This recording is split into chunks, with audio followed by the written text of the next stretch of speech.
Welcome back. This is Newsfile. It's your most authoritative news analysis platform, and here on Newsfile, as always, we put Ghana first. And quickly, let me share Samson's stake. Thereafter, we shall get into the vexed matters and look at what is happening across the country as far as the NPP's presidential primaries is concerned. So, on my take, I title it VRA. Integrity is everything. Yes, integrity is everything. You would have seen and read and heard statements signed by the management of the VRA and also by Zoomlion. And in both statements is a categorical denial that Zoomlion had been contracted to do any fumigation exercise in the Volta region communities affected by the Akosombo Dam spillage. In excess of 30,000 people have been affected. The nation is doing its best, including the state, to help these people. In the course of this unprecedented disaster, part of which some say is blamable on the VRA. The VRA's engineers have been talking to the nation. At one public event attended by several media houses, they publicly proclaimed that Zoomlion had been contracted, they used the word contracted, to conduct fumigation exercises in some of these communities. Manasseh Azore-Awene, who has been following the fumigation exercises that the government contracts Zoomlion to do, issued an article pointing out that this was yet another ploy to fleece the people, the public purse, because all of the districts already have a standing fumigation contract with the Zoomlion. And if there was need for any such thing, it would not be for a new contract to do the exercise, as happened during COVID. And then the VRA and the Zoomlion issue statements trying to suggest that Manasseh was telling a lie. Listen to the VRA itself. VRA contracted Zoomlion to carry out fumigation and decontamination exercise at the areas where the water has receded significantly to make it safe for habitation again. That is the voice of the man at the VRA in charge of emergency preparedness coordination. His name is Engineer Kwame Osei Mensah Dakwa. He told the press, not one press, not one media entity. You heard him. The VRA had contracted Zoomlion. So who wrote the statement from the VRA after Manasseh made the publication, raising alarm that this was a clear case of seeking to benefit by way of corruption again? because the fumigation exercises that were done during COVID, the entity had already been contracted. All assemblies had contracts with this same Zoom Lion to do these fumigation exercises. And we did another one and paid separately. Who wrote that statement from the VRA? Who wrote that statement from the Zoom Lion, calling Manasseh a liar? If you have anyone to blame, it should be your emergency preparedness coordinator, Engineer Kwame Osei-Mensah Dakwa, who told the press that you had a contract with Zoom Lion. Why shift everything on Manasseh? Or like Manasseh says now, it is the case that his expose has led to you making a U-turn because you have become aware that people know and they will come for you for this thing that smacks of corruption, daylight robbery of the public purse. On this very program, I interviewed the VRA's Deputy Chief Executive, in charge of engineering and operations, Edward Eko Obeng Kenzo. And he admitted that the VRA was not overwhelmed by the spillage and what has happened because they knew everything and they expected what has happened to happen. Listen to what he said, and I'll conclude my take. We did. When it comes to competencies and professionalism of our staff, we are on top, and we knew what we were doing. Our forecasts were on point, and were exact as, and we're exact as we find ourselves today. I won't say we're overwhelmed at all. The decision taken to spill was to start in small volumes, also to at least monitor, because if I start in small volumes, going forward, in case there's not enough rain, I can just close my spillway gate. I'll preserve my water in the dam and use it for power generation. In case the volumes continues to increase, then I can increase the spillway gate to discharge more water. We started with 20,000 cubic feet per second, which is the same as almost half of the volume that normally comes through all the systems if they are running. The banks of the river was not inundated. Monitoring the data also showed that the rains were still coming. Tracking the rain showed that it was raining somewhere from the eastern part of the eastern borders of our country into and the northern part from Burkina Faso.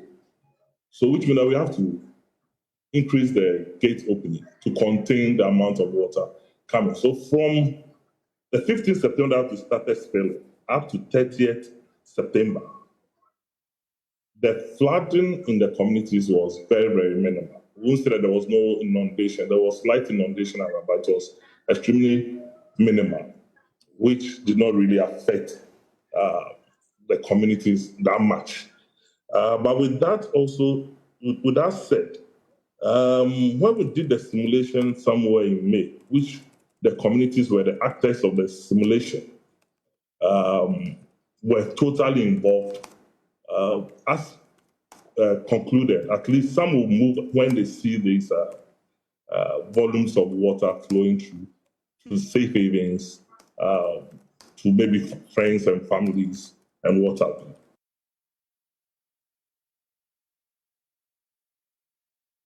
I asked even if they had an insurance policy. They don't have. We are quiet. We feel this is okay. He didn't know that they have an insurance policy. That's what he said. So they don't have. Up to today, they haven't told us that they have any such policy. We are okay with it. That managers of such an important installation, which is dangerous at times, can say that they don't have an insurance cover for the people who potentially can be affected. And we are okay with it. On the Monday after this interview, the whole VRA held a press conference and suggested that they were overwhelmed. They didn't expect things to happen the way they had happened. So what was your deputy CEO doing? He wasn't aware, he didn't know. Integrity is everything. When you lose it, you've lost it. It's just like the EC. It's just been clarified that it is not some 25 constituencies that are about to be created, but only one, the Guan constituency. But do you blame the media when they said that was the expectation that was going to be about 25 constituencies? The same person who clarified, Eric Bosmanasari, that it was only one constituency, has been public before this week that they were going to create a number of constituencies, including that constituency. We know people who have been preparing, lacing their boots for those new constituencies. Integrity is everything. And that's my take, Samson's take. We'll be right back to get into the mudslinging in the NPP. We will also ask questions about the military brutality in Boku. Is it a war zone? And speak about the appointees or people who had been affiliated with the NPP who are big wigs who have been speaking about unprecedented corruption. You have heard Professor Stephen Adair, Dr. Arthur Kennedy. You've heard Professor Frimpong Boateng, former minister. You've heard others, Nyaho Tamaklo. They've said that the corruption is stinking. What is the evidence? We'll be right back. You're welcome back. This is Newsfile. It's your most authoritative news analysis platform, and here on Newsfile, we put Ghana first. My guest this morning, Bernard Ambatayela Mona, former national chairman of the PNC and convener, Arise Ghana. We haven't had you on this platform in a long time. Good morning, and thank you very much for making time to join us. It's been difficult to secure a visa to be on this platform. That's not true. That's not true. Yes, but I cannot say that's not true because you are a whole chief, and I have to submit. Also joining us, and right here in the studio, is Inusa Fuseni, lawyer, former MP, Tamale Central, and former Minister Roads, Highways, and later Environment, Lands. Yes, natural resources. Yes, and natural resources. Good morning and welcome. Thank you, Samson. Joining us via Zoom, Suleiman Abrahima is Executive Director, Media Foundation for West Africa. Dr. Theo Champong is political risk analyst and economist. We will be joined also by Kenwood Nwosu, who is co-chair, Akoto Campaign, former Volta Regional Chairman of the NPP, and former Deputy Minister for Manpower, Youth and Employment. Duke Aaron Sasu is leading member, Movement for Change, Alan Tremantain for President. Have you seen the numbers that they mobilized, was it on Thursday? That is beginning to send some shock waves at the right places. The Movement for Change, they filled the Great Hall, I think that was a venue, Great Hall in the KNUST, to capacity. Ellen Ama Dako is communications team member, Baumia Campaign. George Obingentwi is aide to Adai Nimo. We also have Albert Sorry, Upper East Regional Correspondent, who will tell us first-hand information about what has been happening as far as the military's conduct under the national security in Garu and Timpani are concerned. So let's begin right away by beginning to look at the NPP's Congress to elect a flag bearer. And I will begin by going to Ellen Amada, co-communications team of the Bawumia campaign. Thank you very much for making time to join us, madam. Thank you for having me. Good morning. Great. So this morning, you have voted already, or you're about to vote? Unfortunately for this election, I am not a delegate. You know, last year I stood for National Women's Organizer. Mm-hmm. I did not win, so I am not a delegate for this particular election. Right. So what's your role this morning? My role basically is that I do speak for Dr. Bawumia. I am part of his communications team, and I have been part since he started. I was in the regions with him. I visited 12 regions with him. So I do have first-hand knowledge of how the campaign has been, especially in our regions. Obviously, it's not been an easy campaign for you. It was predicted, pollsters have all forecasted that Bawumia has been in the lead, and they still say he's in the lead. Actually projecting that he will win by, some suggest he will win by 50, getting to 60.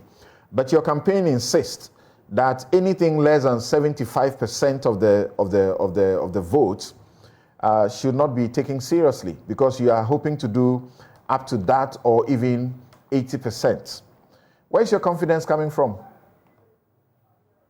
Our confidence is stemming from the fact that we have actually visited all 276 constituencies. And I'm saying 276 because we all know the Guan constituency's paper has been laid in Parliament. So next year's election, we are going to have the Guan constituency. And Dr. Bawumia has personally visited all 276 constituencies. He has interacted with almost all 200,000 delegates. And from the conversations we've had with them and from the interactions, we'll be surprised if we get anything below 75%. And that's where our confidence comes from. Our confidence also stems from the fact that Dr. Bawumia has been in the space of the NPP for the past 16 years. And in the 16 years, he has been with the delegates. Almost all the delegates have had personal interactions with him along the line at a certain point. They do know him. They know what he stands for. They know how he has served the NPP, the sacrifices he's made for the NPP. Right. And he does have a connection with the grassroots of the party.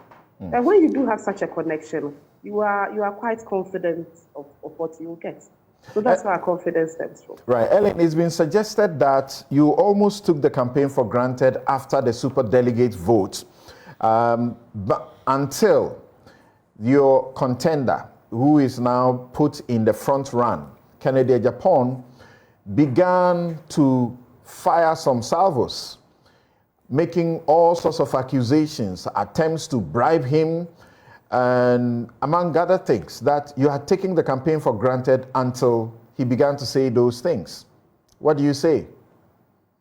Yeah, we have never taken the campaign for granted. Dr. Bawumia started visiting delegates in their constituencies way before the August elections, and he continued after the August elections. We've never let our foot off the pedal. We knew how we were moving. We knew the speed at which we were moving, and we were very consistent about it.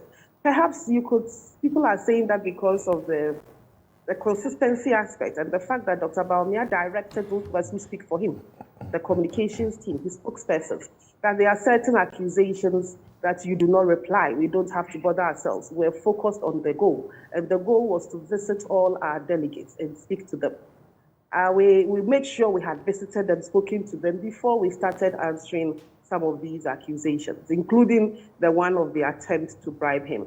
And that's some of us find quite absurd. I mean, how do you tell us that you are attempted to bribe you with $800 million? $800 million. I mean, assuming we're sharing the $800 million within our delegates, the 200,000 delegates, each one will get about $3,500. Why would we carry that money for you? Ghana is in IMF. We are trying to get the IMF to help us sort out our economy. And each trench, we are getting $600 million. And you think Dr. Bawumia has $800 million sitting somewhere that he's going to give to somebody. Some of the accusations have been quite absurd. So we did not see it fit to focus on that. Our focus was on visiting our delegates, telling them the story of Dr. Bawumia, and explaining to them why Dr. Bawumia at this time should be leading. So it's not as if we've let our foot off the paddle. We've been paddling. You agree, don't you, that that kind of campaign has hurt your campaign, where he speaks about the bribery, he talks about, takes on Bawumia and the entire government, that you have he said you should be ignored, or he said, ignore those who have left Ghana bankrupt. And among other things, he continued to say that there was such deep-seated corruption that people were just stealing money and stashing them abroad and behaving as if there was no tomorrow. All of this have hurt your campaign, has it not? No, it hasn't. It has hurt his campaign. The Bawumia campaign has not been ordered at all, neither has it hurt us. If he is in the government of which you are part, he's still board member of Ghana Gas. I haven't heard he has resigned yet. His wife is still board member of the Shippers Council. I haven't heard she has resigned yet. So if you are accusing such a government, which you are part of stealing, I believe he's also part of those who are stealing and stashing money abroad. I am not part. I haven't stolen any money. Dr. Bawumia hasn't stolen any money. So if he's making those accusations, it is an accusation on himself, because he's also part of government. And he has been since 2017. The Bawumia campaign has been a very focused campaign. The Bawumia team has been very focused, and we have been focused till today. And we are focusing to the end at 5 p.m. when Dr. Bawumia will be declared as the next flag bearer of the NPP. After that, we are going to focus on breaking the 8 and winning election 2024. So these accusations have not had any effect on the Bawumia campaign. Yeah. If it has had any effect, it has had an effect on his campaign, and it tells of who he is and of how he's not a team player. You are part of a team, and you are accusing your own team members of stealing when you are an integral part of the team. It tells that perhaps you yourself you're stealing. That's why you think others are stealing. Okay. My final question will be to you: how are you going to be able to build bridges from here on after today? Because you can see that the party is beginning to rally everyone to think positive, speak positive things, rather than, these kinds of allegations. Some have said these allegations will do such a heavy damage to your campaign for 2024 elections. How do you think it's possible to mend the wounds after today? Well, some of these wounds, as you said, they are wounds that some candidates were trying to inflict, and they were definitely not, I don't think people actually did take them seriously.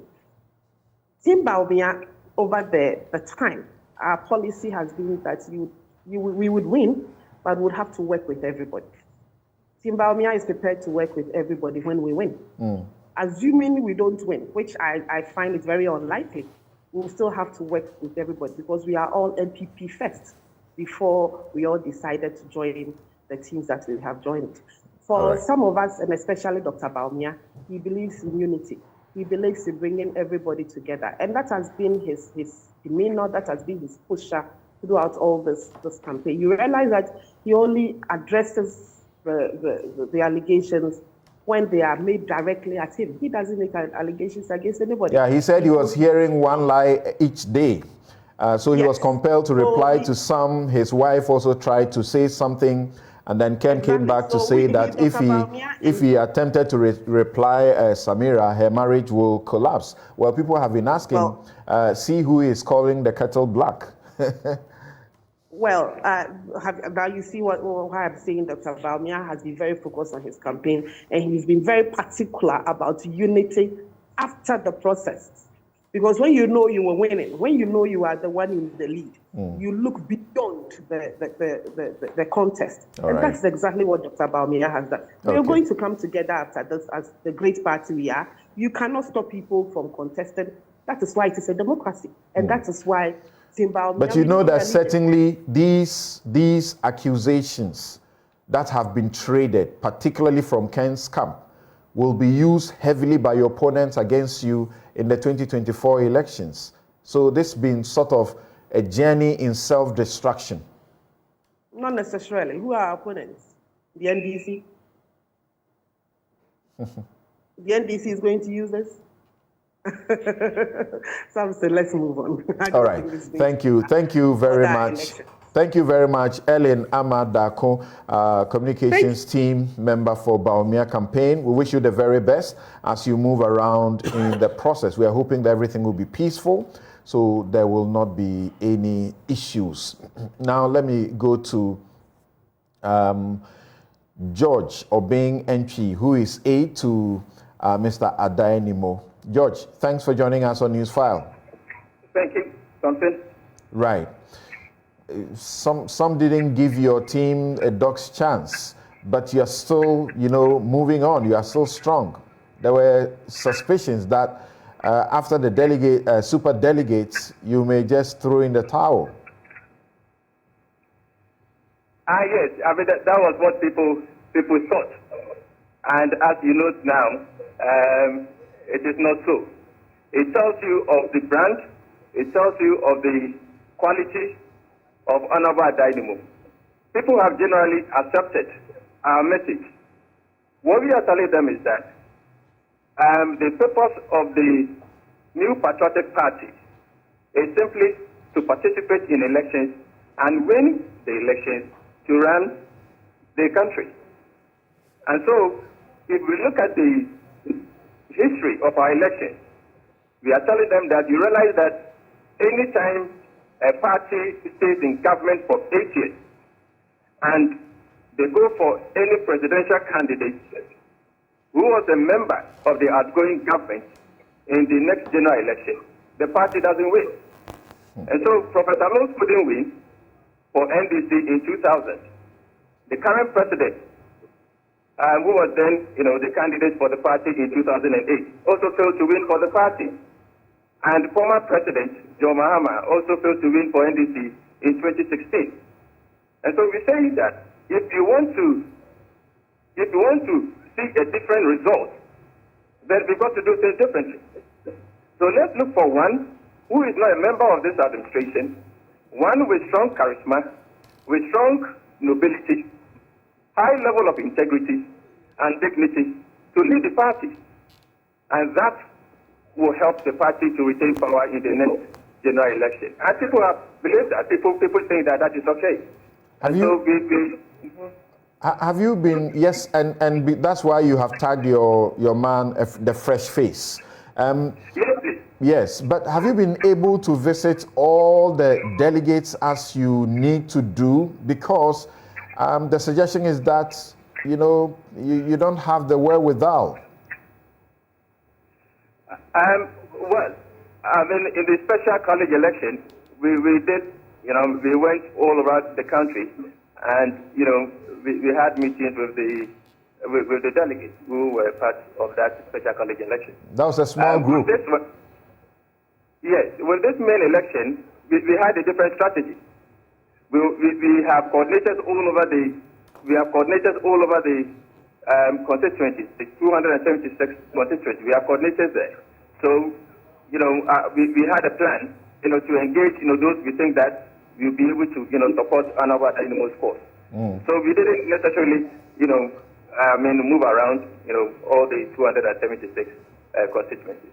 And the time was also quite limited for us, yeah. Were you also able to afford the 200, 300 sort of TNT for all the delegates you met?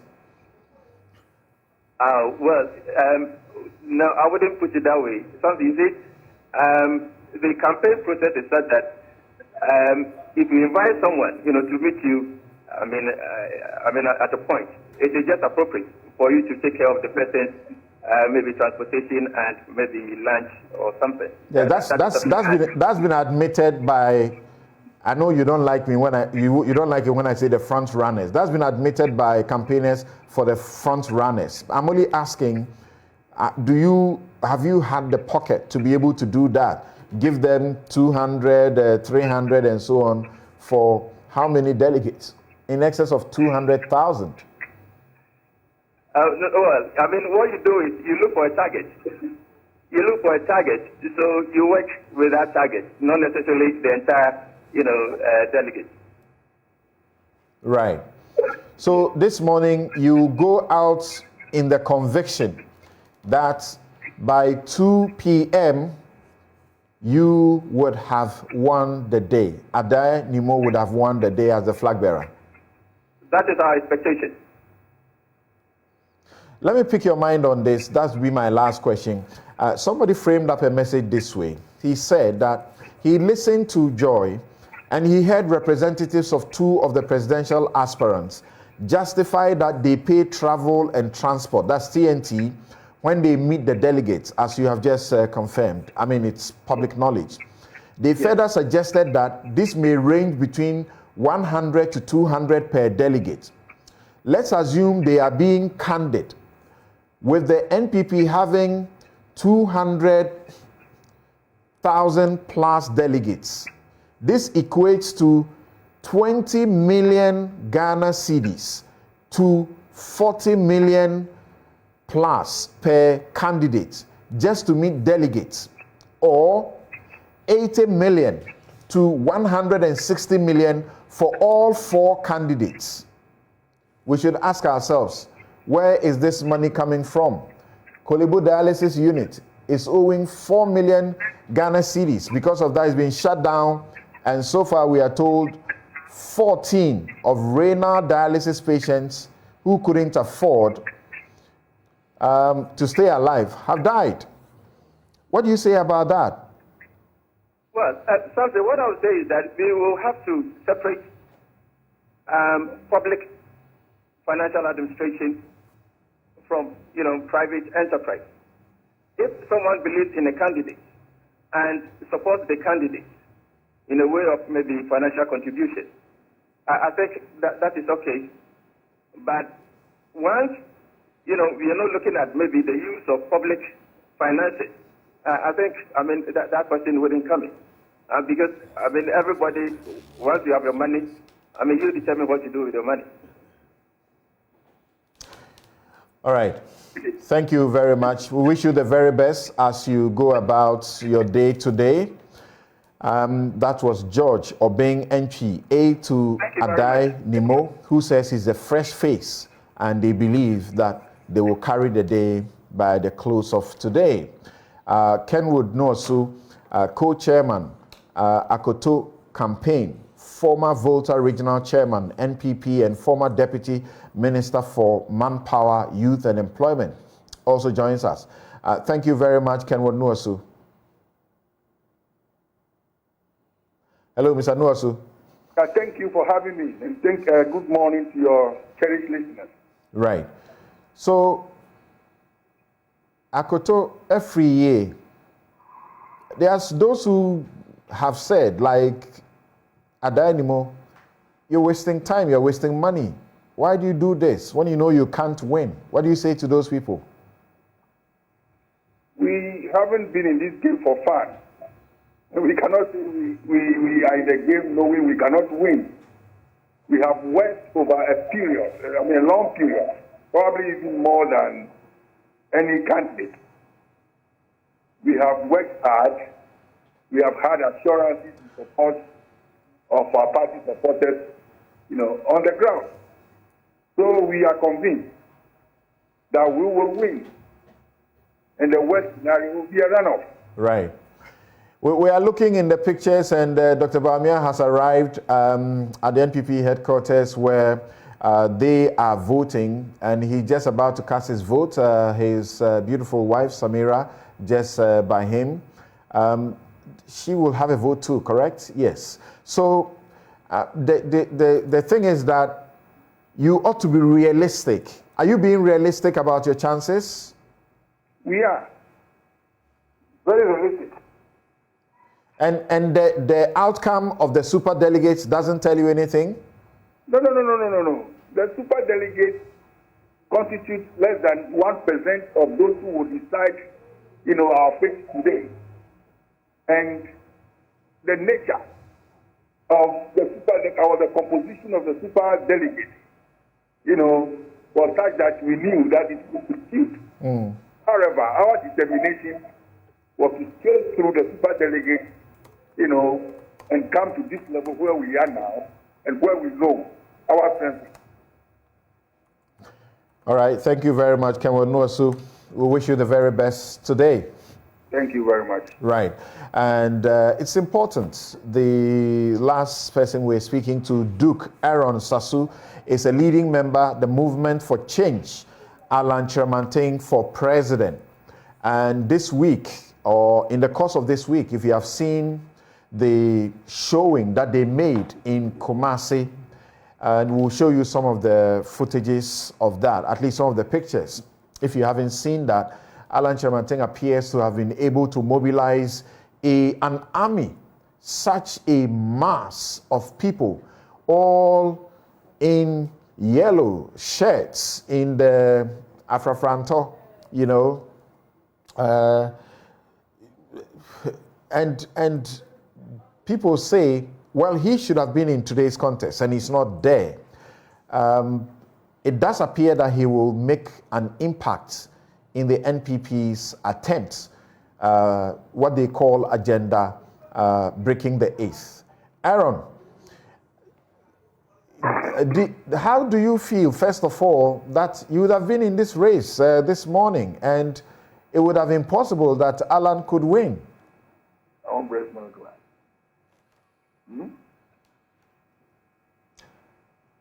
Hello, Yes. Aaron? Hello? Yes. Can you hear me? Am I clear? All right. So once again, a very good morning to you, Samson, and to the amazing gentlemen in your studio and all those who have joined us on Zoom, as well as the teaming Ghanaians across the country. And firstly, let me mention that on Thursday... Aaron, just hold on briefly for us. Let's hear Bawumia speak after he cast his ballot. Dr. Mahmoud Bawumia, Vice President, just finished voting, and together and his wife, they are speaking to the press. Reasonably, but we will wait and see. Wait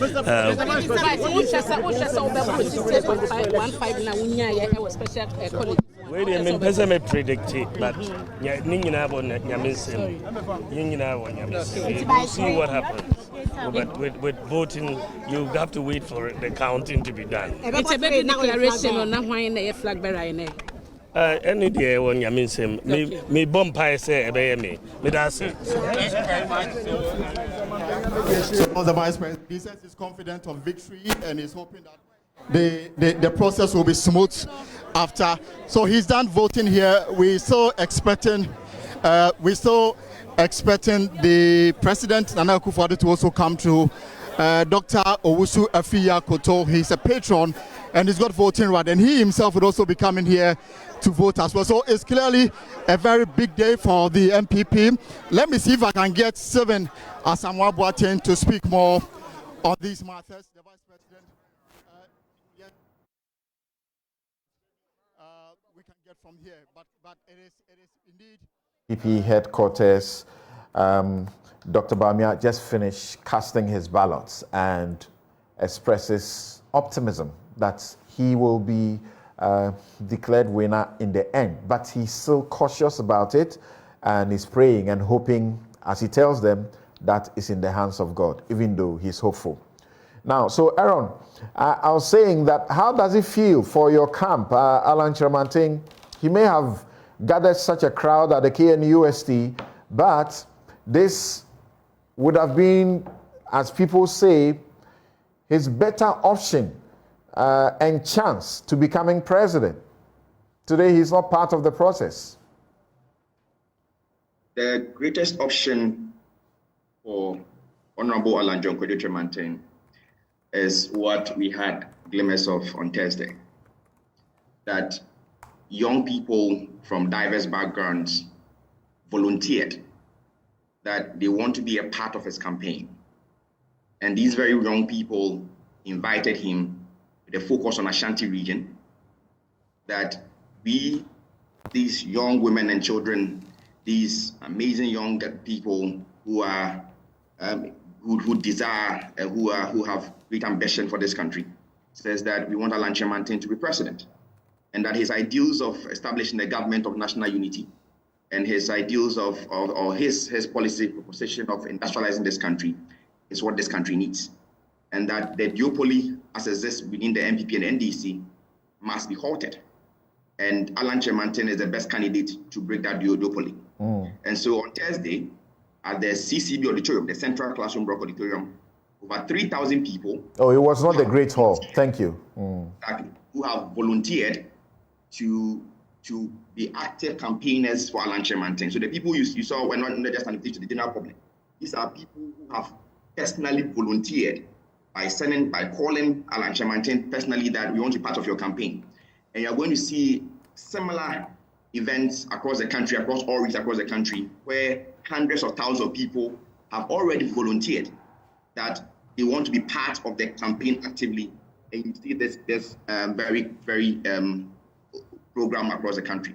But what is important is that represented within these volunteers is not just people who were historically with the NPP. We have people who used to be diehard supporters of the NDC who were present. We have people from diverse religious backgrounds. Exactly. We have people from diverse ethnic backgrounds. We have people who were leading communicators even within the NDC who came out boldly to say that never in a time in the history of this country have there been an opportunity for such momentous progress. And they want to be a part of history. So Duke, this, you say over 3,000 volunteers. This is going to be the Alan movement for change boots on the ground. These are not just like supporters who have come together, right? No, these are the boots on the ground. These are the campaign managers in their communities, in their constituencies, in their environments. These are people who are saying that we want to go house to house for Honorable Alan Kyerematen. This is not just a general populist appeal. So believe you me when I say that this is just for the Ashanti region, and you are going to see much more across the different regions in the coming weeks. When Indum started the PPP, we saw images closer to this, not as much as this. You are told that in Ghana, independent presidential candidates don't make 2% of the votes. How are you going to break that? Firstly, never in history, you've seen images for probably Mr. Indum at a national level, which were not even close to what we saw for only a single region. That's correct. For a single region, we managed to get people who on their own have decided that we want to be part of a campaign process. This is not even a mass campaign rally. That is a first signal. Secondly, the same thing as to the fact that independent candidates cannot make waves. We saw the same message thrown to Patrice Talon in Benin. We saw the same message thrown to a friend, Peter Obi in Nigeria, who was a part of the PDP and managed to become a part of the Labour Party. The level of impact and the degree of penetration that these two individuals made within their political spaces in Benin and Nigeria is one that has amazed every single person who has followed political discourse in these two countries. It tells you that at the end of the day, one, your message. Secondly, the personality of the candidate. Thirdly, your involvement in the political process historically is one that influences how well you can penetrate the political process. And no one, not even Samson yourself, can in any way say that Alan Kyerematen doesn't have such a personality, doesn't have such political history, and doesn't have a message that is at the core of uniting this country, all right, no matter your background. Okay, thank you very much, Duke. We wish you the very best, but that was such a great crowd. Bawumia is still speaking. I'm coming to the studio now. We'll wait and make an assessment when we actually see the votes, but I just hope so. How do you see the process so far? So far, yes. So we'll wait to make a proper assessment at the end of it. You are wearing white with your wife. Is that, an indication that you are holding one? No, it isn't. It's incoming president. Everybody is waiting for you to win. I mean, what news should we expect in terms of management of the economy? You will hear. This way.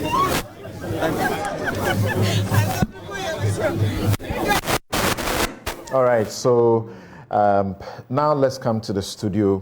And gentlemen, once again, thank you very much for your patience. Having listened to all the aids to the campaigns and also the incursion by Alan, what do you say to what is happening today?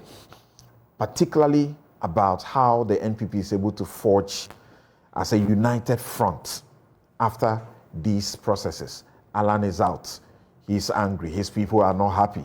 He's only in Kumasi, over 3,000 people in one gathering. And they say these are the guys who are going to be doing door-to-door campaign. And then you have the conduct of the campaign by Kennedy Japan, throwing out all the allegations about corruption, about stealing, about bribery, and all sorts. What do you see? They got them to actually sign a memorandum of understanding that whatever it takes, they will stick to the party. Let me begin with you, Bernard. Greetings to the Honorable Yusuf Husseini and to yourself. I need to commend you for how you have migrated from the small journalist to the colossus that you are today. And to also remind you that you are probably the only journalist who could force me to attend a midnight program in the Ashanti region. I will leave Accra and get to Kumasi. And when the program is done, I will be in the next available bus coming to Accra. What memories you bring? Having said that, I've listened keenly to, but I didn't hear any spokesperson for Kennedy Japan as you were doing your we may try. Yeah, I didn't hear. So I listened to 3 of the current contestants. That's correct. That's correct, yeah. And in listening to the 3, Ellen made the point that Vice President Mahmoud Bawumia has served the party for 16 years. And that is the greatest achievement of a vice president that has served the party for 16 years. But I do know Kennedy Japan, for instance, has served the party since 1992, so 31 years. Akoto Afriye Atopa has also served the party for nearly 30 years. And of course, Adainimo has also served the party for 30 years. These 3 have in one or at one point in time been in parliament, contributing enormously to grassroots building of the party. Right. So if Akoto was in parliament representing Kwadaso, Adainimo representing Mampong, Kennedy Ajapan representing Asin North, and that is not enough contribution to the new patriotic party, then it is the 16 years that somebody was selected as running mate that constitute sufficient service to the party. There's somebody who brought them victory.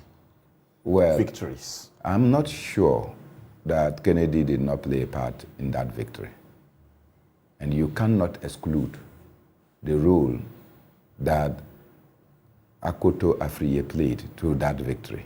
Neither can you exclude the services that Adainimo played. One man cannot lead to a political victory. It means that everybody within the political space played a role.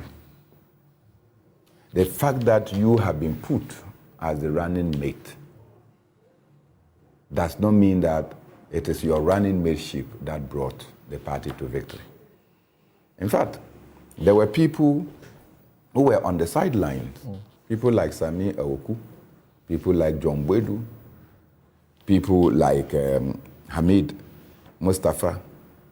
The kind of impact they made, particularly on the youth, probably the vice president could not have made that impact. And so all those put together made it possible for the New Patriotic Party to win.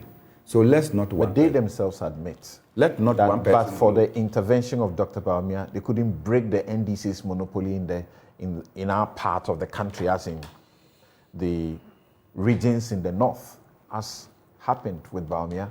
So they themselves are the ones touting it, that he was There's their... no doubt about people trying to fish out and embellish their status. And the vice president himself did that. One of the things the vice president did in the Upper East region was to say that why he brought about the innovation, digitalization within our Ghanaian economy. And I ask you, Samson, aren't you aware that Edward Salia was Minister for Transport and Communication? That's correct. Aren't you aware that the liberalization of the telecom sector started with Edward Salia?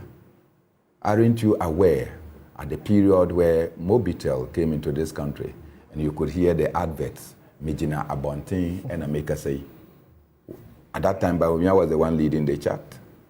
Aren't you aware that Ghana Telecom, which eventually gave birth to One Touch, was at the time John Mahama and Spio Gabriel were deputy minister and ministers together? And so if you take the process and the transition that I keep insisting that probably before I joined politics, I was working for Internal Revenue and we're doing typewriter, manual typewriter. No time we got the electronic typewriters or electric typewriters, and no time computers came. We had these big desktops with floppy disks and what have you. I'm sure you remember the progression. And then today, we all used to run to what we call busy internet. I think it's being used for something. Everybody who wanted to get some information on the world needed to get to busy internet. That was the only place probably, or one of the few places you could access internet. Today, the internet is in your palm. How did the vice president contribute to that internet in our palm? Just tell me. And so I thought that you were saying that to admit that the politicians should admit the incremental contributions precisely of each other. Precisely. But you cannot write... No. The point I'm trying to make is that when somebody arrogates to him or herself what has been started in bits and pieces to get to a certain point without appreciating that these processes did not start with you and will not end with you, then it means that you want to call yourself the Alpha and Omega. And no one will agree to that because the evidence that I've just put across suggests that, look, these processes were there and they will continue to evolve. These days, people can actually walk with their phone somewhere and then they'll be talking, isn't it? So many revolutions within the telecom and for the digital space are ongoing. So when you are a user, not a producer, we are actually users, then we cannot be gloating over it. Right. Having said that, I think that is important to look at, particularly the guy who spoke for Adainimo. Okay, George. He made a point that by their assessment, and somehow I was like, I didn't take notice of that, that any time you brought in somebody who has been a part of the system, they've not been able to cross over 8 years. When they serve their 8 years, they stumble. And he cited that why Atta Mills could not break the 8. He moved on to cite Akufo-Addo could not break the 8. And cited John Mahama could not break the 8. And so somebody who has worked with the system has never been able to break the 8. That is fact. And so that is how come they feel that Adainimo has not been part of the system. In fact, the system that we know today has been very adversarial against Adainimo. You know that. On many counts, they will not even allow him to contest for parliamentary primaries. He has suffered. But he has been consistent for the past 3 elections within the New Patriotic Party. He goes in there, he gets the nod to go into the second round. After every special delegate, he gets the chance to participate in the main elections. And so you cannot discount the fact that When nobody gives him a dog's chance. And I, from day one, you will not think that a dynamo is on the ground. And yet he has been able to get into this. So no matter what, it means that there are some people within the New Patriotic Party who are committed to ensuring that he gets it. And of course, I listened to Ken Nuwaso, and he says that they didn't come here as jokers.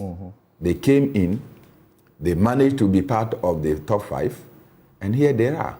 They are going to contest and to prove the point. I am looking forward, if Kennedy Agyapong starts saying that people are corrupt. Kennedy Agyapong says that people are stealing our money, and they are snatching it away. There is evidence to prove it. Aren't you aware that at one point in time, the bank accounts of Ghana, our embassy in Brussels, was closed because of money laundering issues? That it had to take, and sometimes that is the problem I have. It had to take Inus Husseini's minority, no, not minority, but the minority belongs to all of us, Inus Husseini's NDC MPs, to join with their colleagues to go to Brussels, to go and kneel down and beg the authorities to say, please, this is about Ghana, it's not about the New Patriotic Party and Nana Akufo-Addo. So, yes, if you close the bank account, it will have ramifications for us. But I thought that since we are failing to stop the siphoning of our resources, our money, outside, and the Belgians are taking a step to say that, look, don't use our country as a base, that the minority would have supported and probably to call for other countries to begin to find out whether our accounts are being used to launder monies and who are those monies being laundered for. So when Kennedy Agyapong comes to say that people are stealing our money, the evidence is there because formally we know that these things took place. And so I think that what I want to tell people is that the New Patriotic Party, as a political institution, have done well.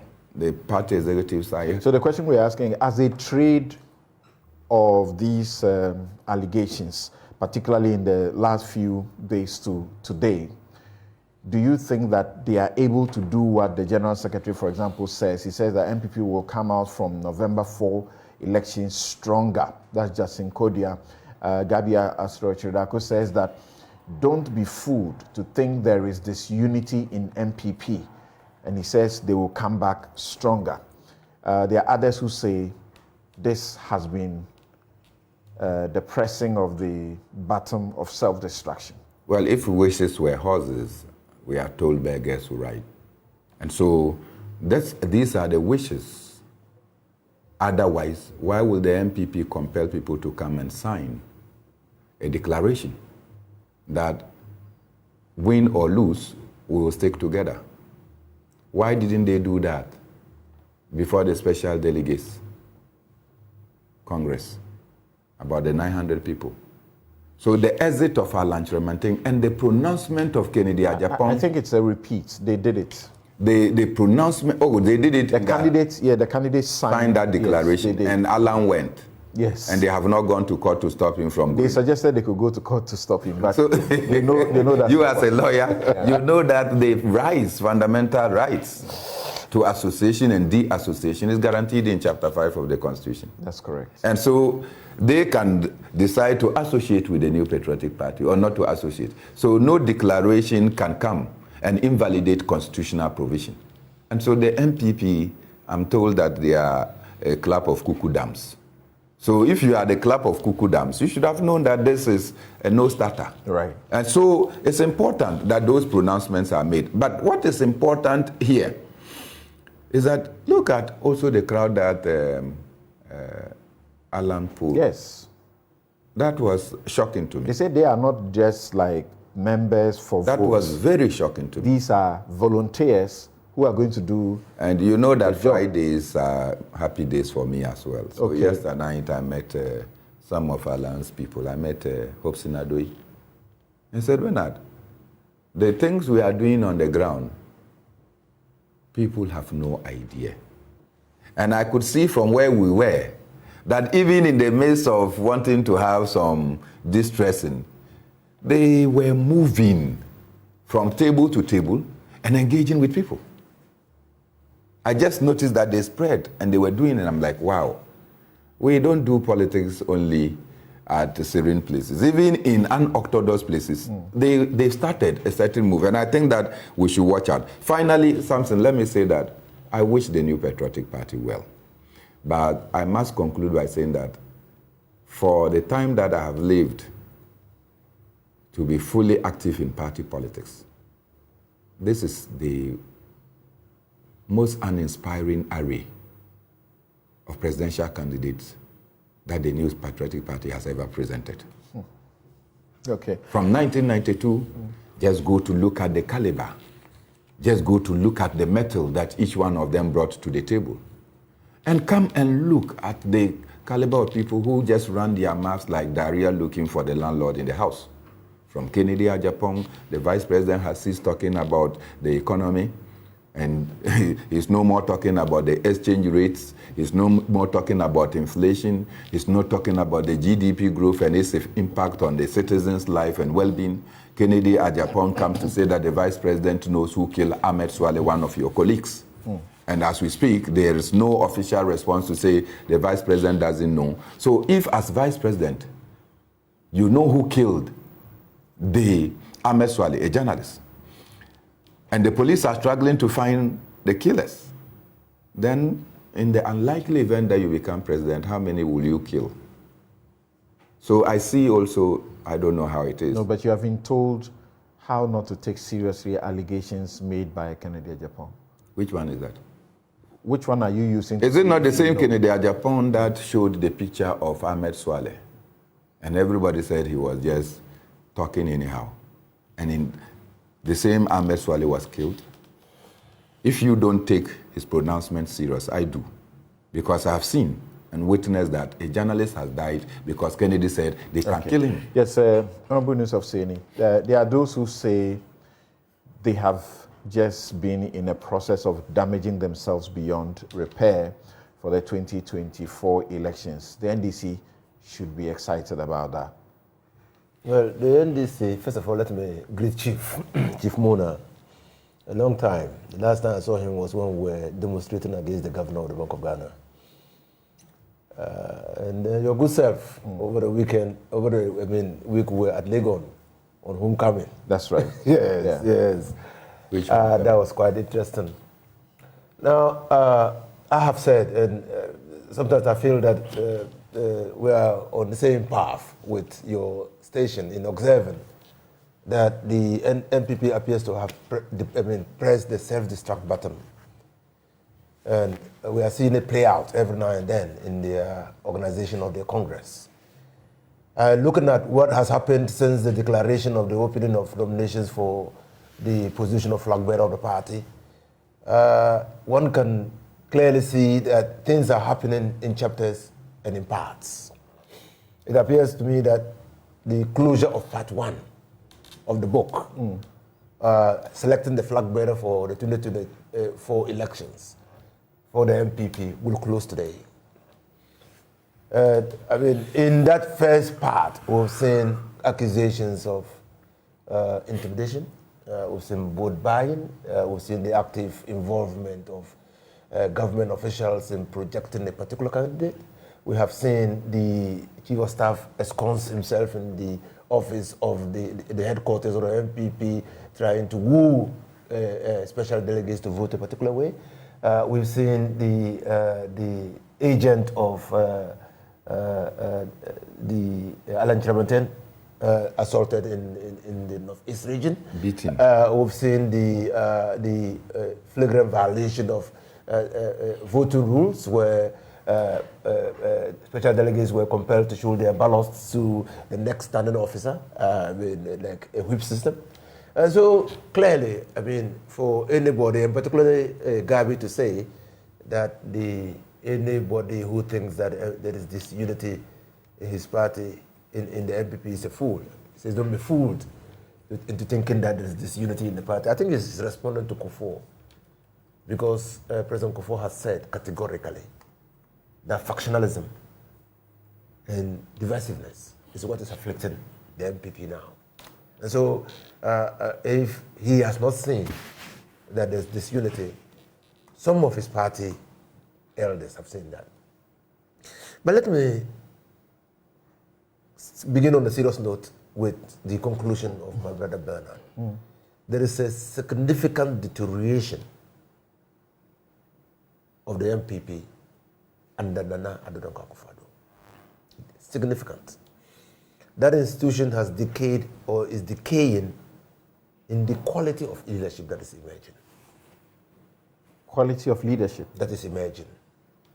Now, what do you do to 4 guys who, to some degree and some level, cannot adequately represent the views, aspirations, expectations of an institution like the NPP, of a party like the NPP?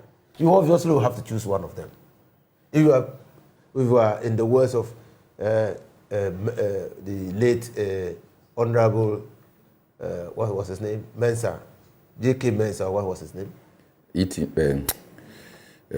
Sunjuan, the late J.H. Mensah. J.H. Mensah. If you are presented with a basket of rotten cassava and you really want to pick one, you must examine that basket of rotten cassava and see which one is less rotten and pick that one. Not so. So that is what is happening. Now, look at what happened. In 1992, have you looked at the people, the caliber of people who contested the NPP primaries? Do you remember a name like Jan Salvi? Colossus. I mean, Kufo himself. Adubuahi. Do you remember those names? They stand tall. Which of these guys presently contesting will measure up to them? You are saying... Do you remember Kufuor's contest against Adubuahi and his subsequent emergence? The number of people who contested him, including Nana Addo Dankwa Akufo-Addo. Do you remember? You're saying that someone who has been vice president for 2 terms does not qualify to become president? Is that what you're saying? What does Bawumia represent in the NPP? Tell me. What does it stand for? Among others, they say, and people see that he represents the face that will give you a smart economy. Will create a smart economy for you. What smart economy? What smart economy is Bawumia creating that we have not seen? Bawumia in 2000, I mean the 2000 elections. 2008. 2008 elections was a wild card. Was untested, untried. Ghanaians never experienced him. So his pronouncements were exciting. They caught the imagination of many people. And Nana Akufo-Addo was sounding all the vibes. Combining an economics who made the now legendary statement of the weakness of the economy being exposed by the performance of the currency. I mean, clearly combined to produce in the minds of many people a potent leadership that could move Ghana to the next level. Is that what you're saying we should credit Bawumia for when you say that he will bring smart economy? Until COVID and Ukraine war, as we are repeatedly told, would you have said these things about him? I've always said that when you cite COVID and Ukraine war, then you close your eyes to relativities. And because we engage in intellectual arguments, they tell you they were growing the economy at a rate that you couldn't grow the economy at. People who cannot really appreciate relativities. It tells you about the digitization programs that have gone on at the ports that have reduced corruption greatly. Where? At the passport office, at DVLA. They talk about all of Where this. In the ports? The evidence is there. Where in the ports have the digitization reduced corruption? Where? Which part of the ports? There's a paperless port system Which part? now. Which part? on the port. We will come to corruption. I don't want to take the wind out of your sail. I'm just trying to develop the argument that this Bawumia is not the Bawumia of 2016. Get it clear in your mind. What Bawumia is made of has been exposed these 8 years, that Ghanaians are able to assess him. Unlike the Bawumia pre-2016, who had not been assessed by Ghanaians. I have said continuously that Nana Akufo-Addo is a fake. It's a fake. Nana Akufo-Addo, before he became president, is not the Nana Akufo-Addo after he became president. Two completely different characters. And so we are being confronted and given the opportunity, the party is being confronted and given an opportunity to choose a leader. And this very leadership of the NPP is fostering on the party, on their party, a person who has helped to put us or bring us to this level of disaster. And that is why persons like Adanimo can argue. And there is universal truth to that. That where there is fatigue of a party, where the people, the citizens, the electorates are fatigued, they don't normally, it doesn't make sense to elect somebody who is closely associated with the leadership that has been fatigued to take the party to the next level. And it's universal. No, you wouldn't find, you will hardly find. They tell you that the NDC's biggest fear is Dr. Bawumia. His biggest fear, that since he came on the scene, they have broken your monopoly in the regions in the north. Our biggest fear is evidence of what you are afraid of. Samson, our biggest fear now is when we do win power, what will be the level of mess that will be left by the NPP? That's our biggest fear. Because it appears that the NPP is involved in some mafia tactics in the way they deal with judgment debts, in the way they negotiate contracts, in the way they manage the economy. There are many things that we don't know. That is our greatest fear, and not Bawumia. Our greatest fear will be what level of deterioration will the party meet when we come into power? Well, the party and its members disagree with you completely.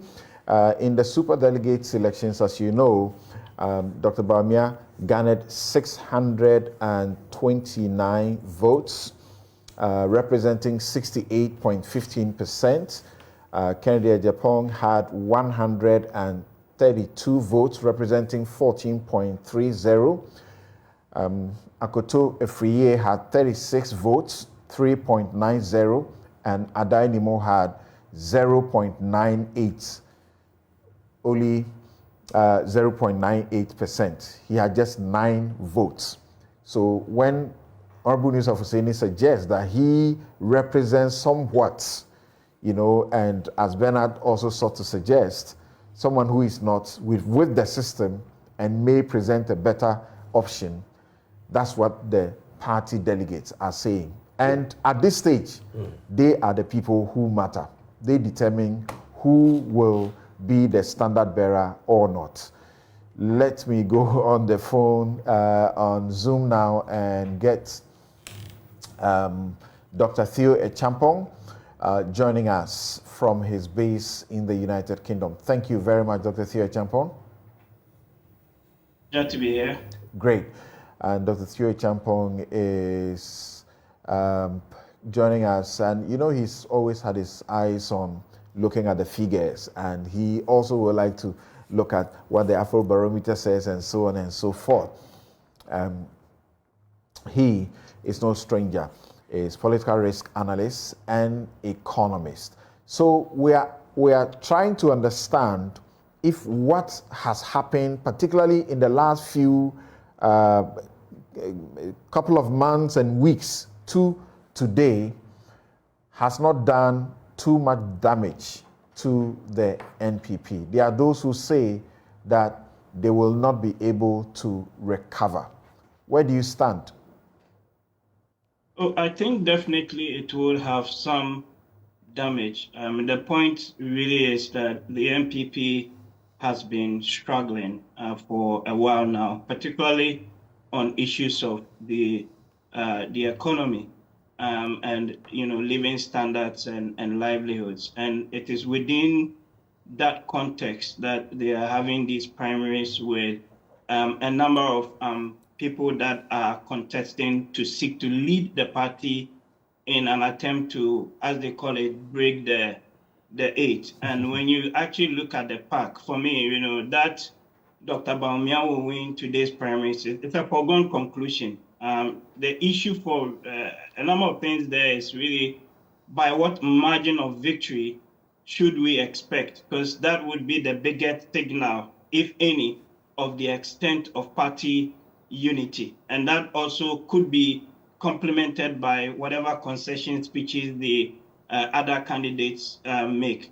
Dr. Bawumia would need to secure about 75%. So at the minimum, 7 in 10 of the people that would be voting would have to actually vote for him in order to sort of send some sort of emphatic statement of his likability within the rank and file of the party and allow him to contest right on the ticket of that. However, in my view, I think that is really it's a minor issue. He's actually got major issues that his advisors and strategists must find answers to in the next, coming weeks and months if they are to sort of break the eight. And I say this on the premise that the 2024 election actually remains the NDC's to lose. So if you were to do any polling now and speak to people around in terms of who they're likely to vote for on both sides, given the context of the economy and all of that, the NDC currently has a little bit of a higher margin relative to the NPP. And even with all the other third parties around, who some of whom have broken away from the NPP, there is then a further high likelihood of a runoff coming 2024.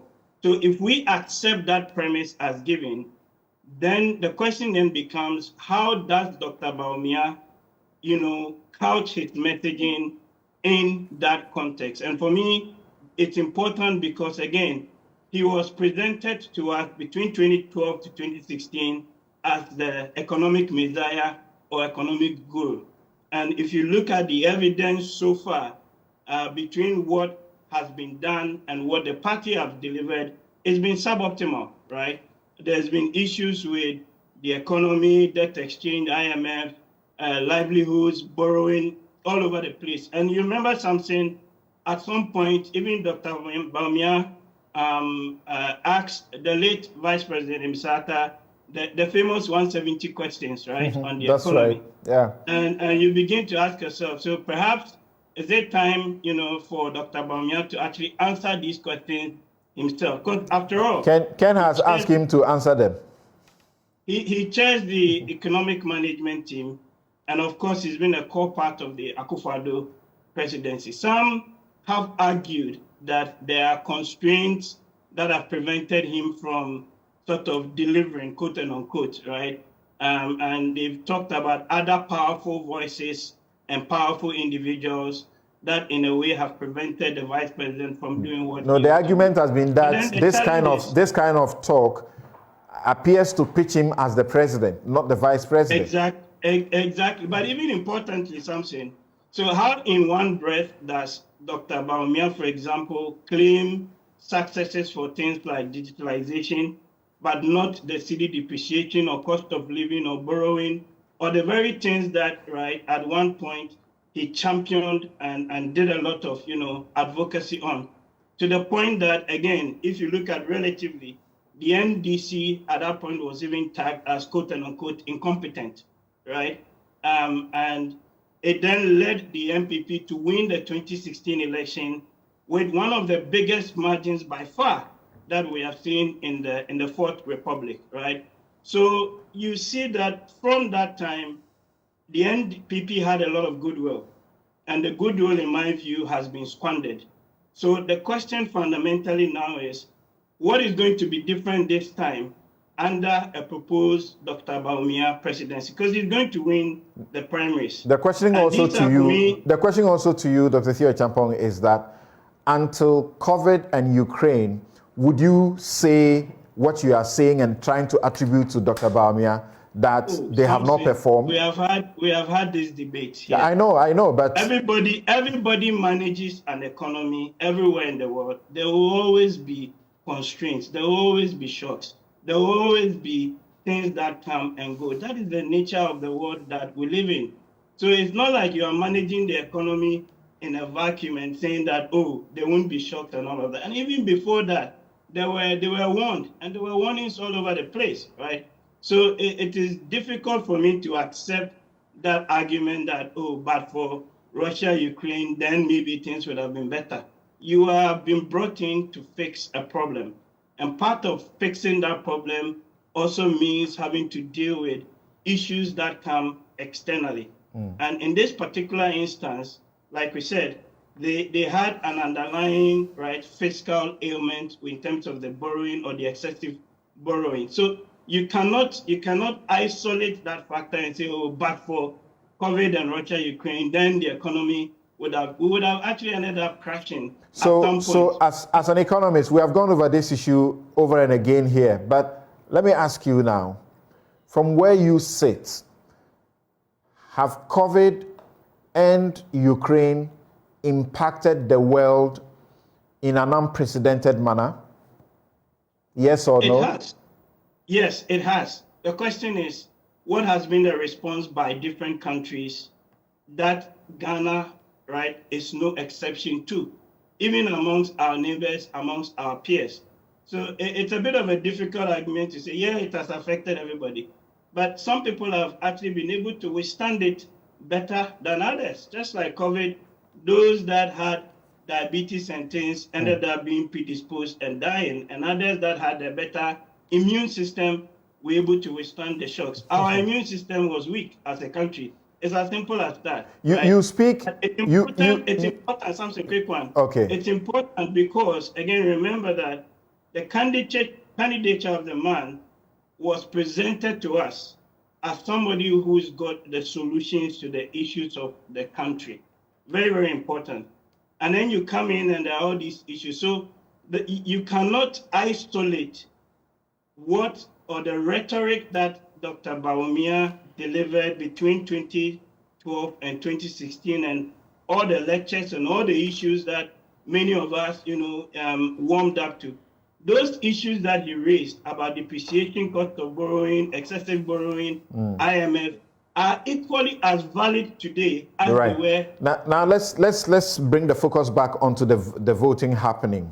You speak in the same terms as we have heard generally from pollsters, people who have gone to do surveys, among others, that Dr. Bawumia will win. It's a foregone conclusion he will win. It's about the margin with which he will win. People say that his fiercest contender, now Ken, not Alan Shremanting, has reached out a lot to those down there, the grassroots, as in the polling station executives. The polling station executives form about 92%, almost 93% of the total number of people who are going to vote, who are voting this morning. Of the 200,000 plus, the polling station executives constitute 193,000 plus. Why don't you still give yourself a little chance that Ken could pull a surprise? I don't think Ken would be able to pull a surprise. Both of the candidates, I'm sure they've gone around, as you've heard from their spokesperson, all of the regions and constituencies. They've met these people, they've engaged them, and they sort of know what the issues are. it is not to say that some of them would not vote for, other candidates beyond Dr. Bawumia. I mean, if you look at the polling that's been done by various organizations, it's quite clear that Kennedy would be able to get something. Some are even indicating around 20 to 25%, but that's not going to be enough to get him over the line. So I don't think that Kennedy really has a chance. He has an appeal. The grassroots people like him, but at the end of the day, people also like, okay, who is your best chance or put that you've got going to go into the election? And even on the issues of corruption and others that will come to, some of which Kennedy talks about. I mean, Kennedy cannot extricate himself from the mess and the things that are. He's also a beneficiary of that same system. Some say he's perhaps the biggest beneficiary. Yeah, so how do you square, again, that circle? So you begin to see that, again, there's a lot of inconsistency sometimes even between the rhetoric and the reality on the ground. But as far as I'm aware and from where I sit, I think that Dr. Bawumia would win the primaries. That, for me, is a starting point, that the biggest issue that the NPP faces is in terms of messaging and the issue really about the rhetoric pre-2016 and then the delivery that we have seen in terms of the economy post, 2016. That really is going to be the main. And then, of course, there's the other issue, of course, who becomes his running mate, right, as well. And because you need somebody that's got the electoral. Interesting, you bring that aspect in. The suggestion is that, as we have seen Alan command such a mass in Kumasi, the suggestion is that that's the place that Kentu would have hoped to get some good numbers, but he will not get it because the potential is, or the obvious thing is that Bawumia, if he does win, will pick his running mate from the Ashanti region.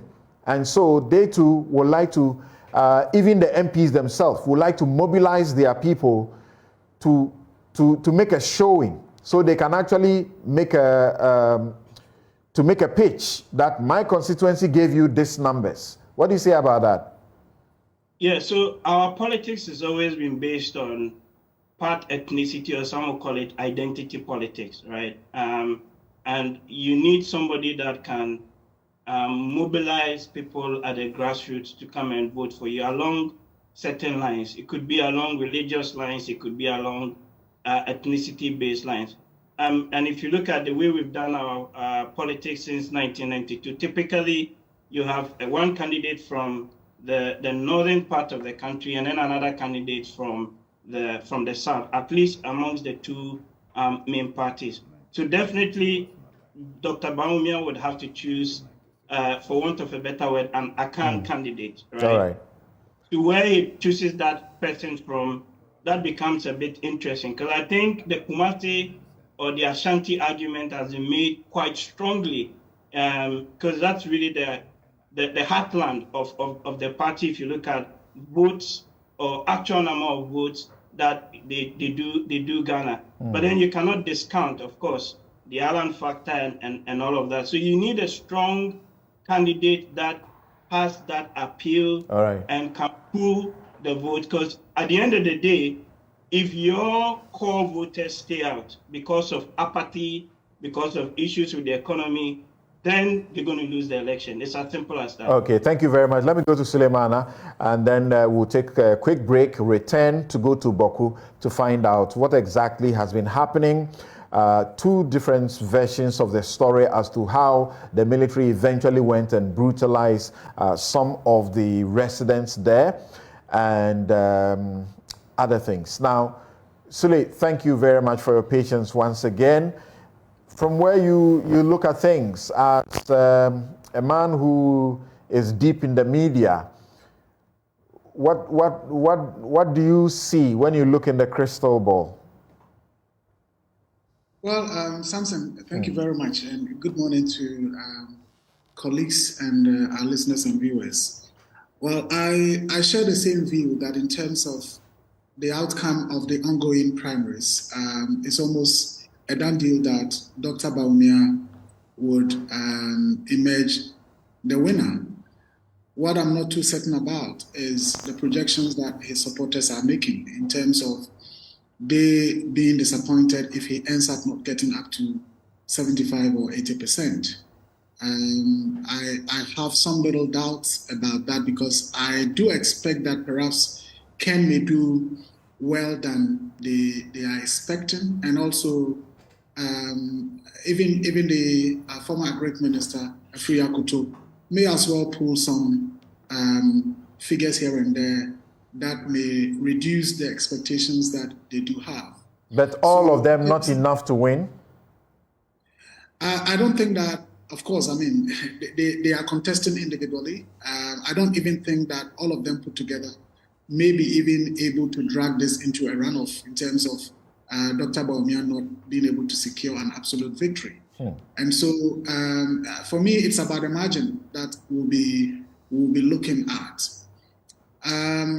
But I think what is happening fundamentally is also good for our democracy. We need to acknowledge that.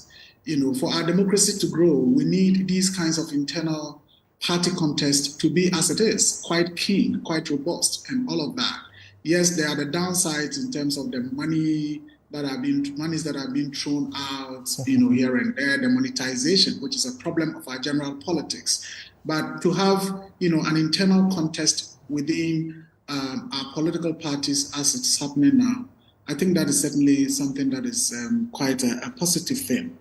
Now, the other thing is, once Dr. Bawumia wins, there's a certain dynamic that would be thrown in that perhaps we are not looking at. He wins and automatically he becomes the leader of the party. But he would remain the vice president. The president will remain the president. Unlike President Kufuor's time, where at some point, everyone interested, you need to resign. So those who were ministers had to resign. Aliu Mahama stayed on but couldn't win. But in this case, we would have somebody who is still the vice president winning and becoming the candidate and the leader of the party. People would then be looking at what can Dr. Bawumia do in the remaining 1 year or so to sort of redeem all the issues that we are talking about. And people may not also now agree so much when people say, oh, but after all, he's not the president, because he becomes the face of the party, and people would even begin to associate the positives and negatives of the party more with him. In terms of going forward into 2024, of course, as Dr. Chiwe Champong has said, I strongly also believe that it is an NDC's election to lose. And that is because if you look at the issues, unlike, again, 2008, when the NPP had a very strong track record of President Kufuor to run on, unfortunately, this time around, the NPP doesn't have that. What it has been, you know, high inflation, depreciation, significant depreciation of the cedi from 3.9 or so in 2016 to almost 12 cedis now. High rate of unemployment is still an issue. We are under IMF, back to IMF as they assumed office with. There are issues about high levels of corruption. We will get into that if time allows. There are charges about profligate lifestyles among MPs and so on. And so the track record is not as strong for the NPP as in the 2008 elections when President Akufo-Addo or candidate Akufo-Addo then had that strong track record. Again, in terms of Dr. Bawumia, Samson, I want to perhaps take our minds to that whole narrative about the Bawumia effect in the North.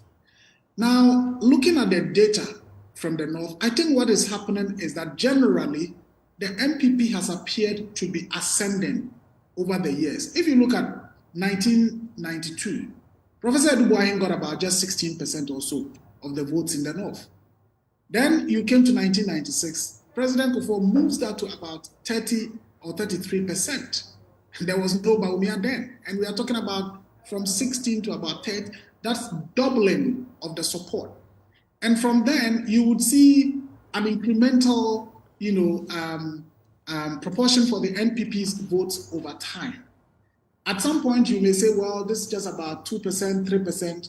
But I think relatively, it's about being the same. If you look at the holistic northern sector, and you take the Upper East, for example, we know in the last election, they got just a single seat in the whole of Upper East region. You take the Northeast region, and people will tell you that perhaps if Dr. Bawumia had not been a vice president and the influence he has and all of that, maybe the creation of that region may not have happened. So people credit him a lot. His people will credit him a lot for giving them a region. And yet, if you look at the votes there, it's perhaps not as many would have expected. In fact, in Alerugu, which is the capital of that region, the NDC managed to win that seat from a stalwart like Haja Alima Mahama. So it's not as people would want many to believe. Plus the fact that this will be the first time we are having two northern candidates leading the two main political parties. So the issues of ethnicity, identity politics, the dynamics again is going to change. All right. And so it's not quite a straightforward thing. But as I said, beyond today, people would look forward to Bawumia as the leader of the NPP, whether he can change the dynamics in terms of the situation in the country today going forward, whether he can do some magic to respond to his own 170 questions that he posed on the economy. Right, and Ken has reposed those questions back to him, and also said that he's a failure because of the economy, among others, so he doesn't deserve. He's actually said a lot of things to show, and when you're listening to him, it's almost like we are listening to an NDC, spokesperson who is in a debate with an NPP spokesperson. And he says they have run the economy down, they don't deserve another opportunity. He actually said that they had lost this election 2 years ago. The bribery allegations and all, do you think that as the party is now saying that they will emerge stronger, they will be unified going into the 2024 election, is something that will happen? And President Akufo-Addo, just hold on for him. President Akufo-Addo, has he just voted or is about to vote? Let's hear him. It has to be. I'm not the decider. It's the people who decide. You want someone, but you will be interested in who succeeds you. The one that the grassroots of our party want is the one who will win. But Mr. President, would you say you have managed the economy well? You want me to come and have this interview here today? Okay. So that's His Excellency Nana Addo Dankwa Akufo-Addo. Nana Addo Dankwa Akufo-Addo.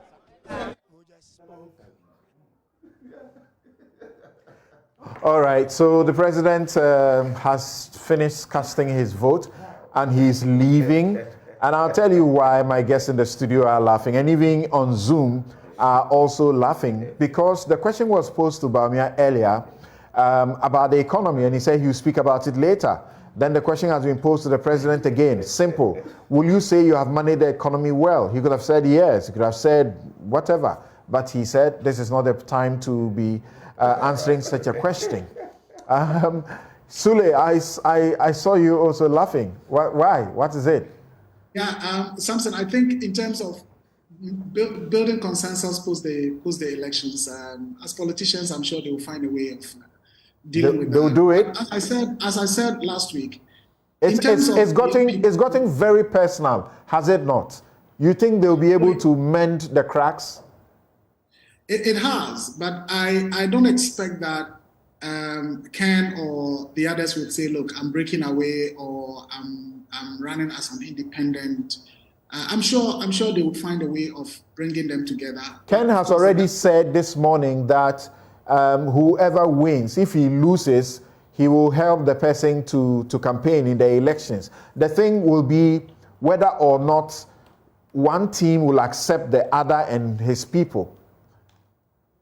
No, I think that it would happen, but of course, some significant damage has already been made in terms of the intra-party rhetoric and attacks against each other and all of that. But just hold on. Let's hear if the Minister of Finance will answer that question if he's asked. That it's a family affair, really. So we don't expect anything terrible, and I'm expecting that 2-3 o'clock will be done. Counting will be done by 4, and then we'll all meet at the stadium. We're pretty serious endorsement for who the candidate is. The clarity is to break the 8 for policy continuity, and we hope this will exemplify the type of unity that will bring to the country. But how confident are you that this breaking the 8 will really be achieved, looking at the stand of the economy now that every Ghanaian or most Ghanaians are complaining of severe hardship? Right. I think it is true. The question then is, where were we last year, for example? Where were we before COVID and global turbulence?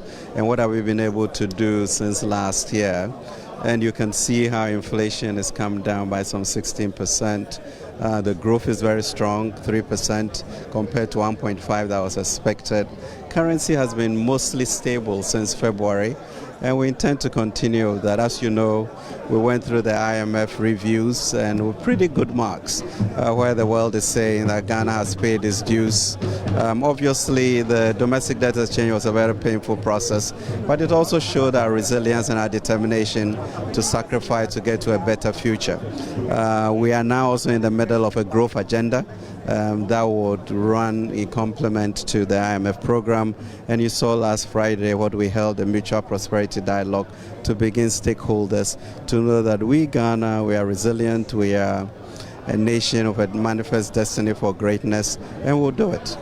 But in the face of all of this, Ghanaians don't seem to really decide 2024 whether our candidate versus former President Mahama, who will be doing a 4-year term, is the best thing for the nation.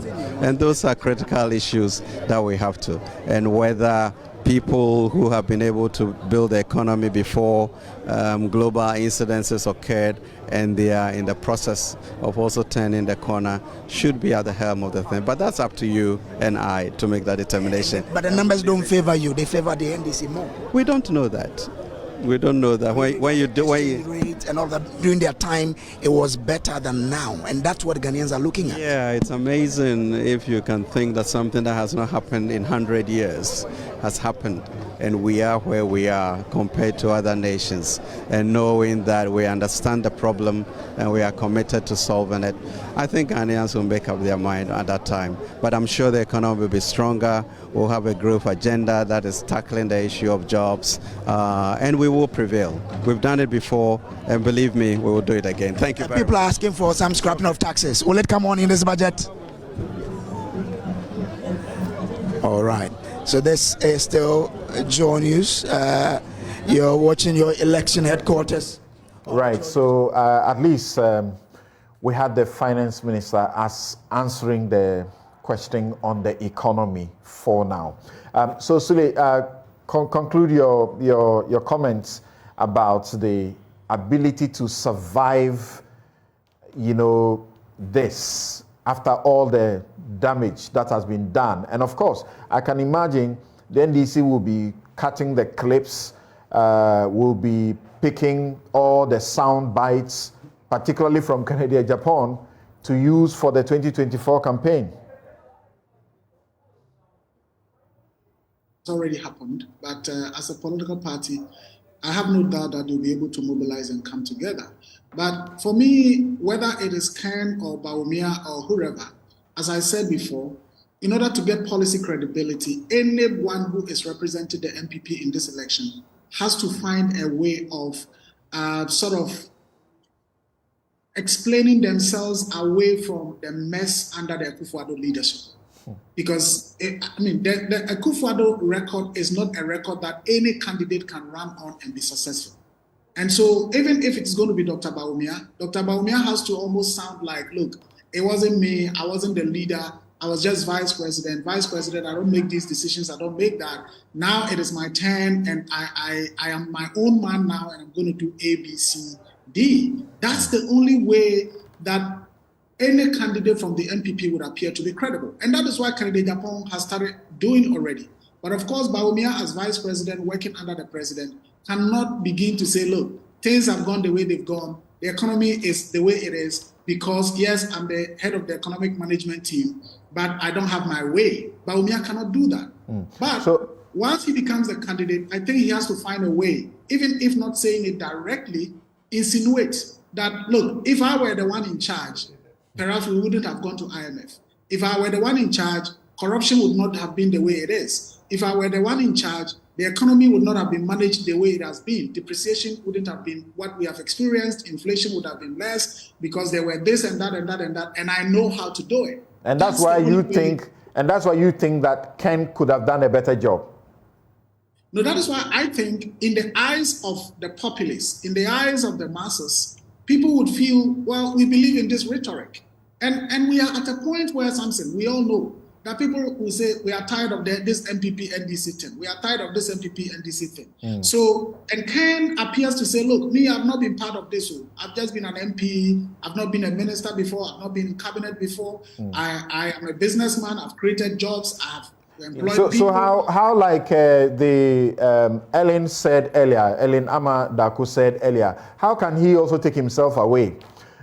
Because he sits on boards, his wife is on board, on a board. They say he has contracts in almost everywhere in the government sectors, in the cocoa, whatever board place, in the energy or wherever. He has contracts all over. So how can he say he's not part of it? And even the allegations that have come up, he says he was being approached with, is it $8 million? $800 million.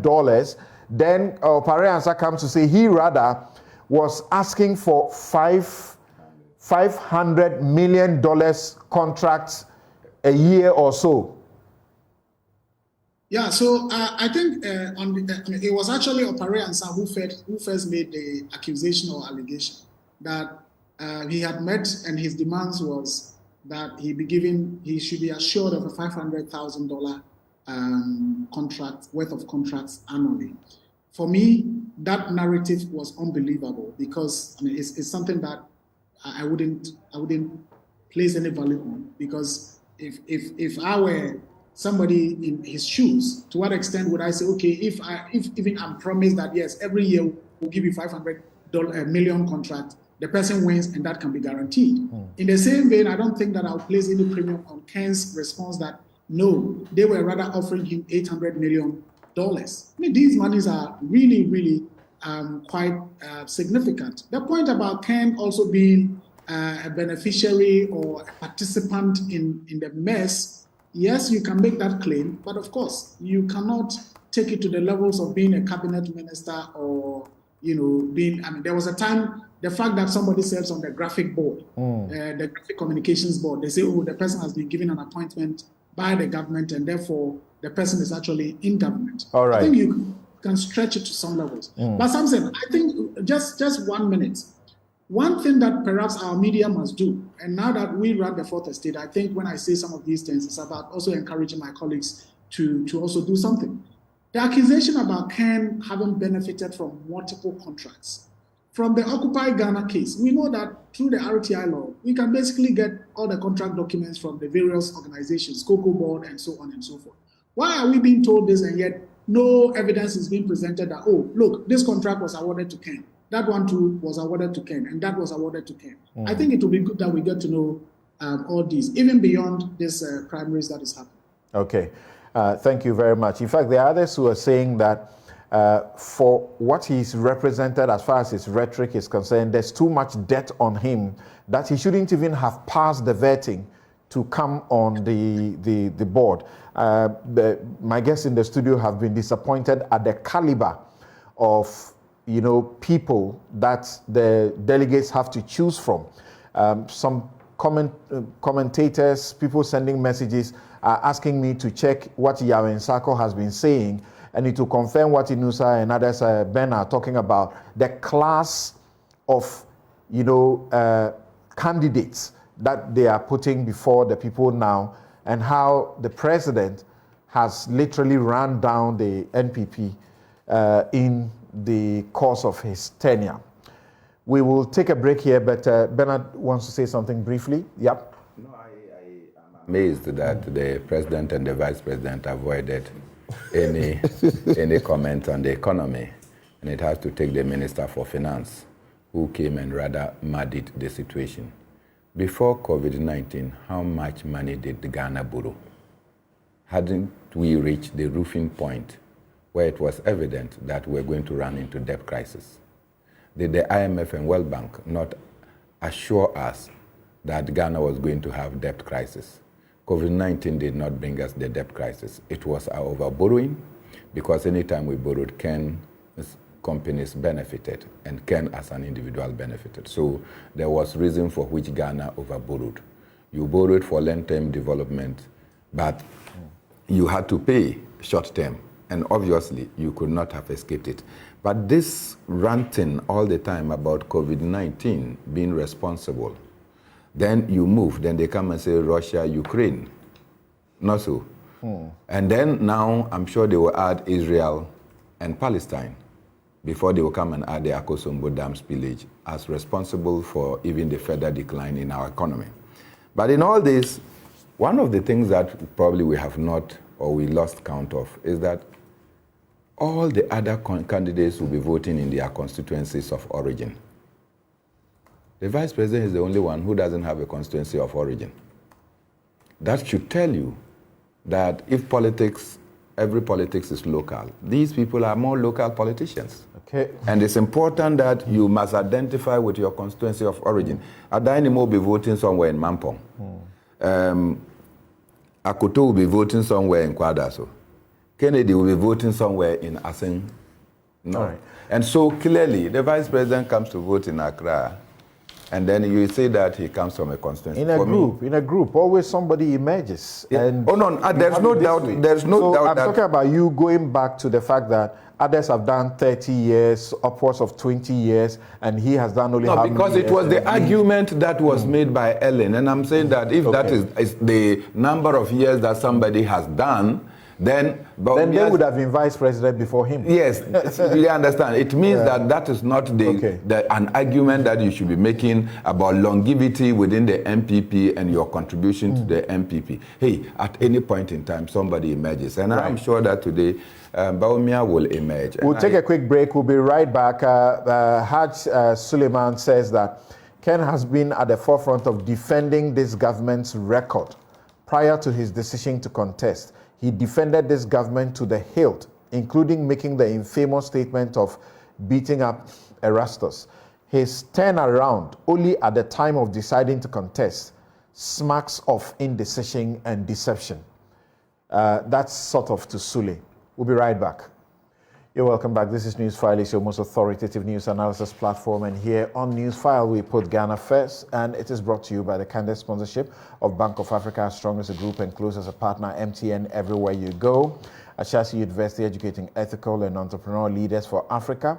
Robert and Sons Optical Services, your comprehensive eye care service provider for 33 plus years. Duraplast, producers of quality PVC and HDPE pipes and water tank, the only water storage tank with a level indicator. Where Duraplast goes, water flows.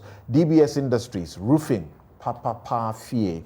My Way, dial *165# on MTN to join My Way today. Syntex tanks, it is strong, it's tough. Flamingo, simply superior. That's Flamingo Paints. Snake Seed, self-employed enrollment drive. It's your future. So own it. Hubtel is everything you. And the Door Masters are proud sponsors of Newsfile. And Newsfile, once again, at the weekend, was crowned the best program on your radio. This is how many times we don't actually celebrate it here. So I seem to have forgotten how many times we continue to win it. Thank you very much. My guests who are helping us do this discussion, Bernard Ambatayala Mona, he's former national chairman, the PNC, and convener, Arise Ghana.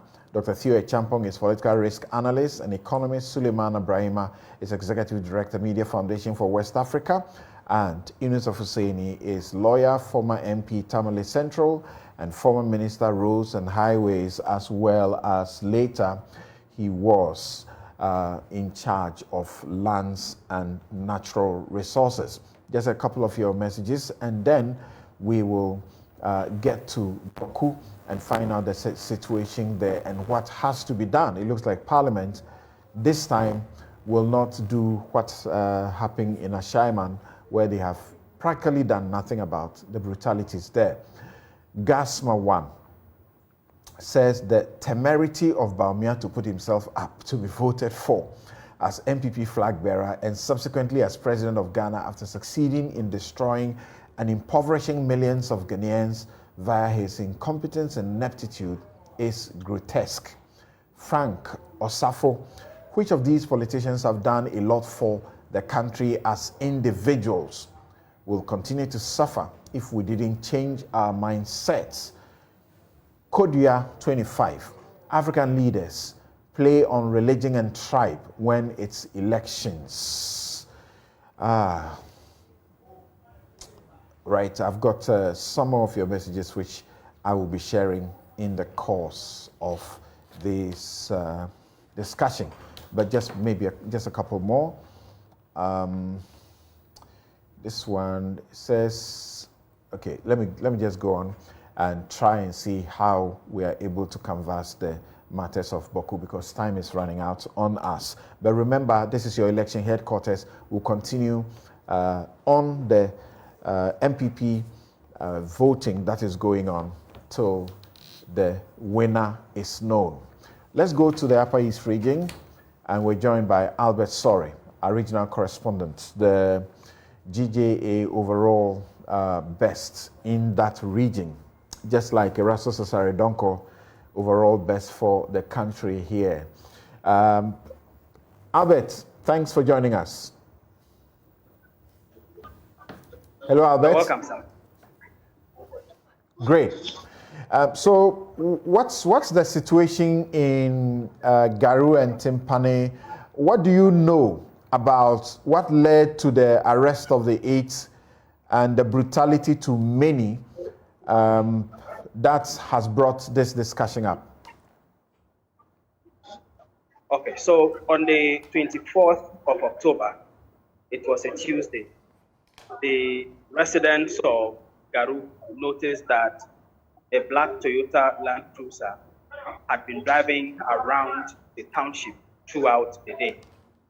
Now, many of the residents did not recognize the vehicle or its occupants, so they were wondering who these people were and why they were driving around the township. But nobody had the confidence to confront them and ask them anything. Now, in the evening of that day, one of the youth of the area, while patrolling, or he was going somewhere, then he saw the same vehicle parked near one of the popular private schools in the area. At this time, it was late in the evening, so he called some other youth of the area, and he decided to get closer, knock on the window, and when they rolled down, he inquired to know who they were and why they had been seen driving around town throughout the day. And he was told that they were national security officials. At this time, they realized that there were 5 men in the vehicle. And so while he was questioning them, some other youth of the area joined him. And they asked that why was it that they hadn't been to the police station? If they say they are national security official, why did they not go to the police station?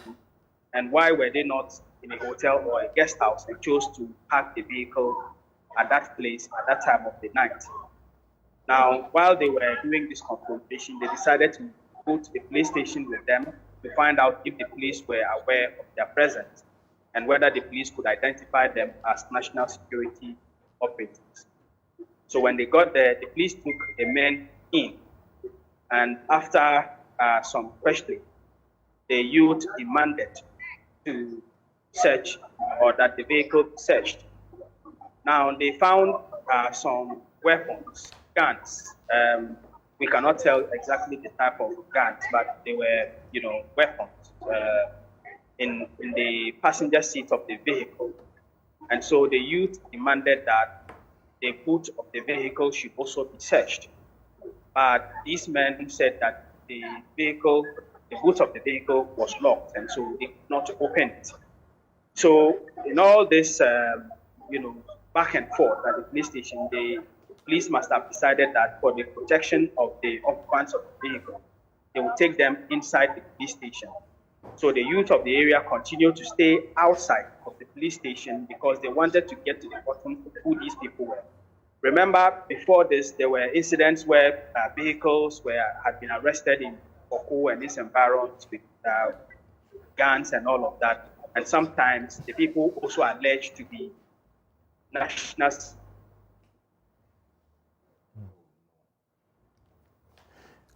Albert's line just froze, but we're sure that we should establish back with him. There's another story, another side of the story that is being told, that actually they opened the boot and then there was a box, and they asked that the box should be opened up, and that's where the occupants of the vehicle protested that it would not be opened up. The residents apparently suspected that that box contained ammunition, and that it potentially they were going to supply it to somebody or some group within the place. So since they would not allow it to be opened up, that is where the problem began. Albert, are you stable now? We seem to have lost Albert there. But let's start with Inusa Fuseni. You have heard what has happened, and now it's gone to Parliament, and thankfully the Speaker has ordered that the National Security Minister should appear before Parliament, and then afterwards they will know what will happen. Afenyo King led a process in the House yesterday, which we understand has led to the release of those that were arrested. Albert is back. Yes, Albert, you were just about getting to the end of the story. Hello, Albert. Unmute your mic, Albert. Okay. Hello? Yes, go on. Yes, so that dawn, some people whom, as at now, they cannot identify, were firing gunshots towards the police station. We are told that the vehicle, that black Toyota Land Cruiser, was hit by several bullets, and the tires even got deflated. So the next morning, they called in the military. The military escorted these people out of Garu, and later they came to tow the vehicle away. Now, the youth had inquired from the district chief executive, who was not in town at the time, whether he was aware or whether he had been briefed about the presence of these people, and he said he was not aware of them. So according to the youth, they decided that, well, once the military had been called in and these people were escorted out, if there were people who were up to something fishy, the security would definitely get to the bottom of it. And that was the end of the matter for that day, until the dawn of last Sunday, when the military moved into the town in that operation, where a number of civilians, in fact, dozens of civilians, were brutalized in that case. Briefly, what can you say about the situation in Boku now? So this morning, we are told that the 8 people who were arrested, now these 8 people were mostly leaders of the various areas who, from what I've been told, were only trying to calm the youth down when they had been agitating. And so because of the leadership role they were playing, they were easily identified and arrested. We're told that this morning they were released yesterday after some charges were initially slapped on them, including assault on public officials, possession of weapons, and use of offensive weapons. These were the charges that were initially given them. But it appears that those charges have now been withdrawn and they've been sent home. They should be arriving in Garu sometime this afternoon. Okay. And so that is the latest on this. All right, we are pressed for time. I would have had us have an extensive conversation. Maybe we should do that later to find out what exactly is happening in Boku still. Because it appears that whilst the conflicts remain unresolved, we seem to have forgotten about Boku, that there is a situation there. And we are not doing what has to be done to resolve and bring normalcy to that place of the country. Yes, Honorable Minister of Senior, I had asked earlier, what have you appreciated has gone on, and what do you think ought to be done? Well, I think that there's a fundamental lack of trust, lack of citizens' trust in the intelligence, security and intelligence institutions of this country, in particular the personnel. There has been an ongoing rumor that these personnel are largely responsible for the supply of illegal weapons to the citizens to be used in the conflict. And I think that was a trigger.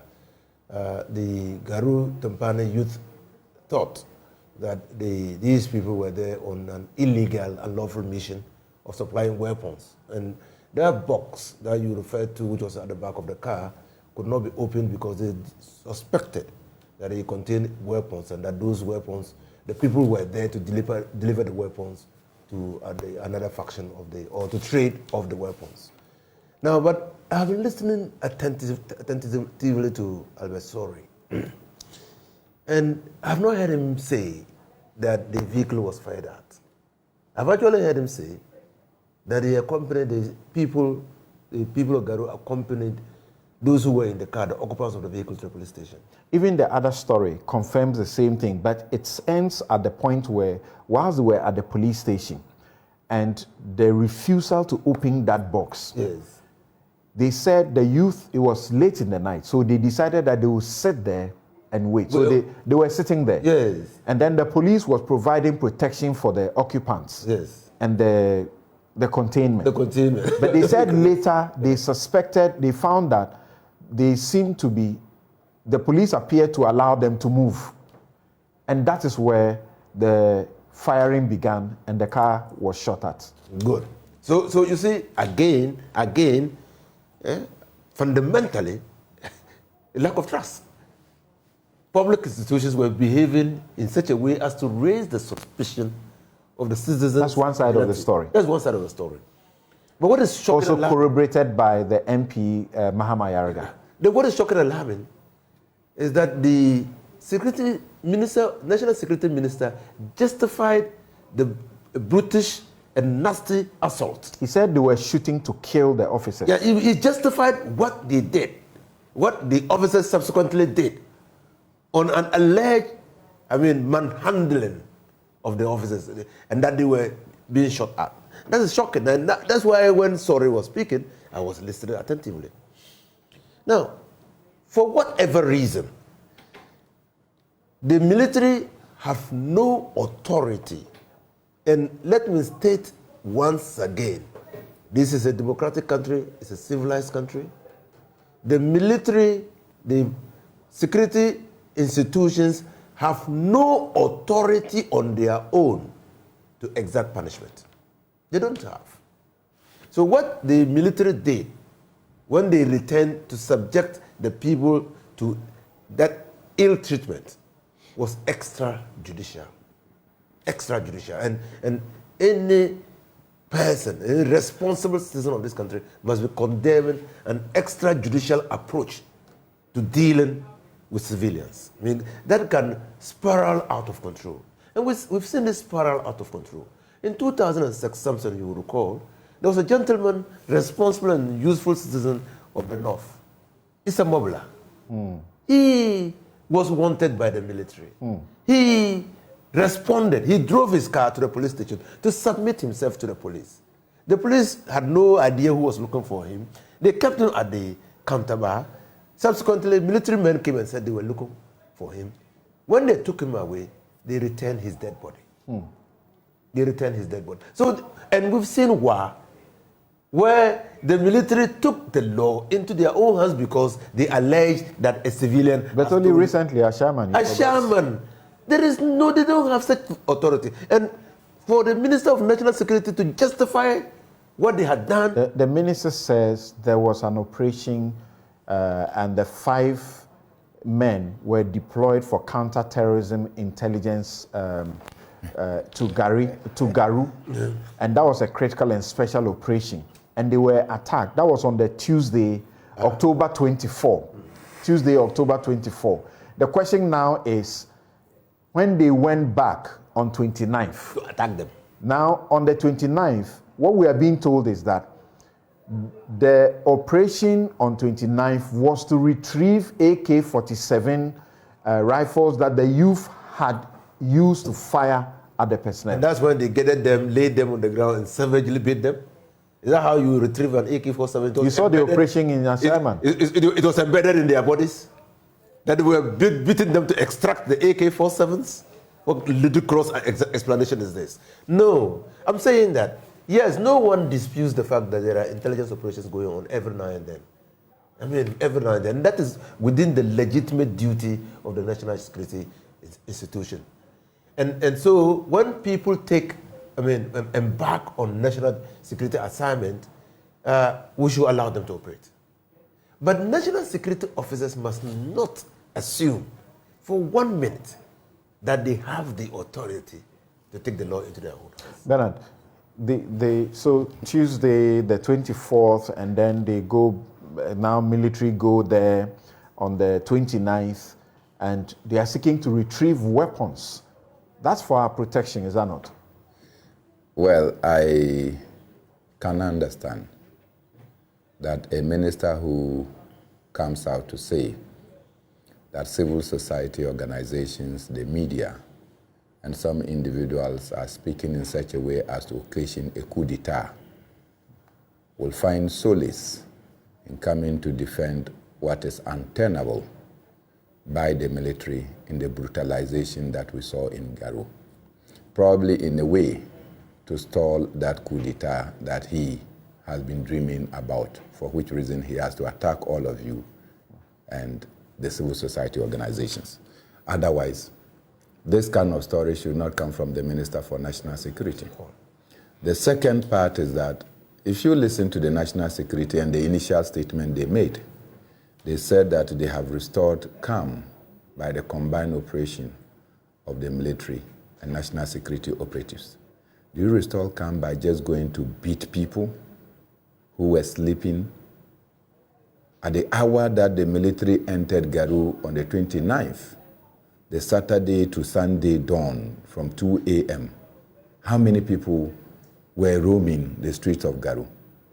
You went and you beat people. And you know, excitingly, NPP vice chairman in the constituency have been beaten. That's how it led to their release.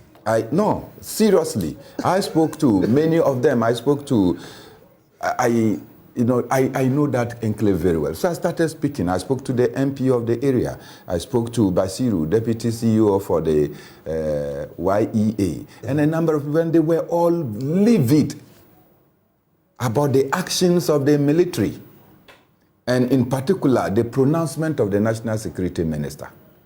We should not be taking situations like this for granted. For anything at all, it is the same national security that said that see something, say something, and do something.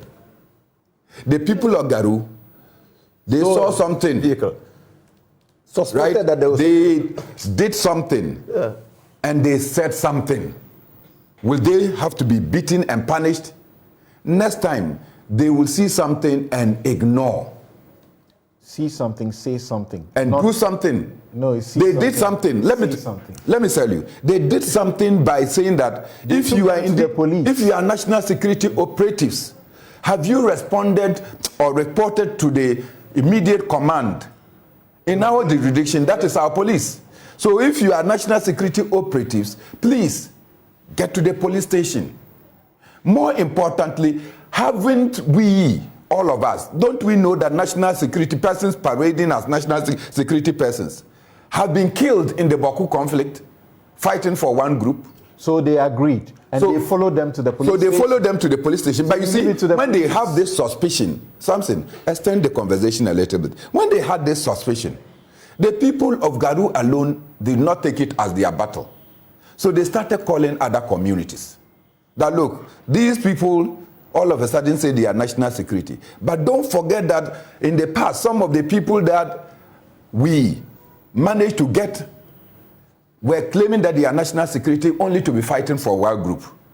So if they are national securities, all the other youths from the surrounding communities were coming. So actually the Boku, the Garu people, they had gone to the police station and they had left the police station. So when the other people coming from Boku and other places to come and see who these national security persons were, they were told that, look, they put them in the custody of the police. But the people have gone, and that the vehicle, they could not allow them to open. And they said, if you leave them in the care of the police, we cannot trust them. They will come and take their vehicle and go. And that is where they vandalized the vehicle and, of course, shot into the tires of the vehicle so as to immobilize the vehicle so that it cannot move. So in their view, they were still protecting themselves against. This is not anything that you or any of the security operatives could not have gone to the ground to go and check.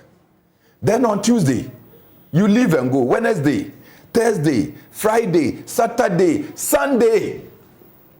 6 days. On the 6th day, you go and round the youth, go into people's rooms, beat them. In some instances, we are even told that people's monies and other things were stolen. The chief's palace. You go there and did what you have to do. And you come and tell us that you did this to do counter-terrorism. If there was anything... that one they were doing to retrieve the AK-47s. But common intelligence, the common intelligence would have told you that those who came to fire were not from Garu. They were those who were now coming from other communities to come and see the people who said that they were national security operatives, because national security has now been used to destroy and to attack the people of that enclave. So that suspicion that Inosa is talking about, that national security is of no value today, that party boys are carried into national security and they are being used to torment and to frustrate people, is responsible for the decay in security. That is why when Emil Short finished their Yawaso West Wagon report, they said that there is no coordination between and among our security. Yeah. In this instance, it is evident. In this instance, it's evident. What should happen? Obviously, look. The minister has been summoned to appear before Parliament. What is the minister going to say? He will go and say that it's national he will security. He will read the letter to them. He will say that it's national security So and that national security issues cannot be discussed. What should happen? So they will go into conclave. And at the end of the day, nothing will happen. But the young people in Boku have been beaten. And when I spoke to somebody, he said, look, they were struggling to even get the people to go and join Bawumia in Upper East for his rally. And now this thing has come, and most of them within the Garu area say that they will not go. So evidently, look, there is a decay in our national security architecture. Yeah. And under normal circumstances, Kandapa should have been resigning or be fired by now. The things that people resign over, when you follow the news in the UK and elsewhere, you'll be misled. Yeah. This country doesn't happen that way. Let's go to Sule. Now, Sule, is it not a good reason? The minister is saying this happened, and we know that people use guns, AK-47s, and we know, as a matter of fact, there has been a lot of surveys that have shown that the Boku is a place where there's a lot of guns, and they are going to retrieve the guns. What's wrong with doing that? Well, Samson, I think that this conversation is unfortunate for me that there is just a little time to deal with this matter. Now, what happened in Garu has to be put in a certain context. I think that colleagues have already condemned what happened, and therefore I wouldn't want to hammer on that much. It's absolutely condemnable.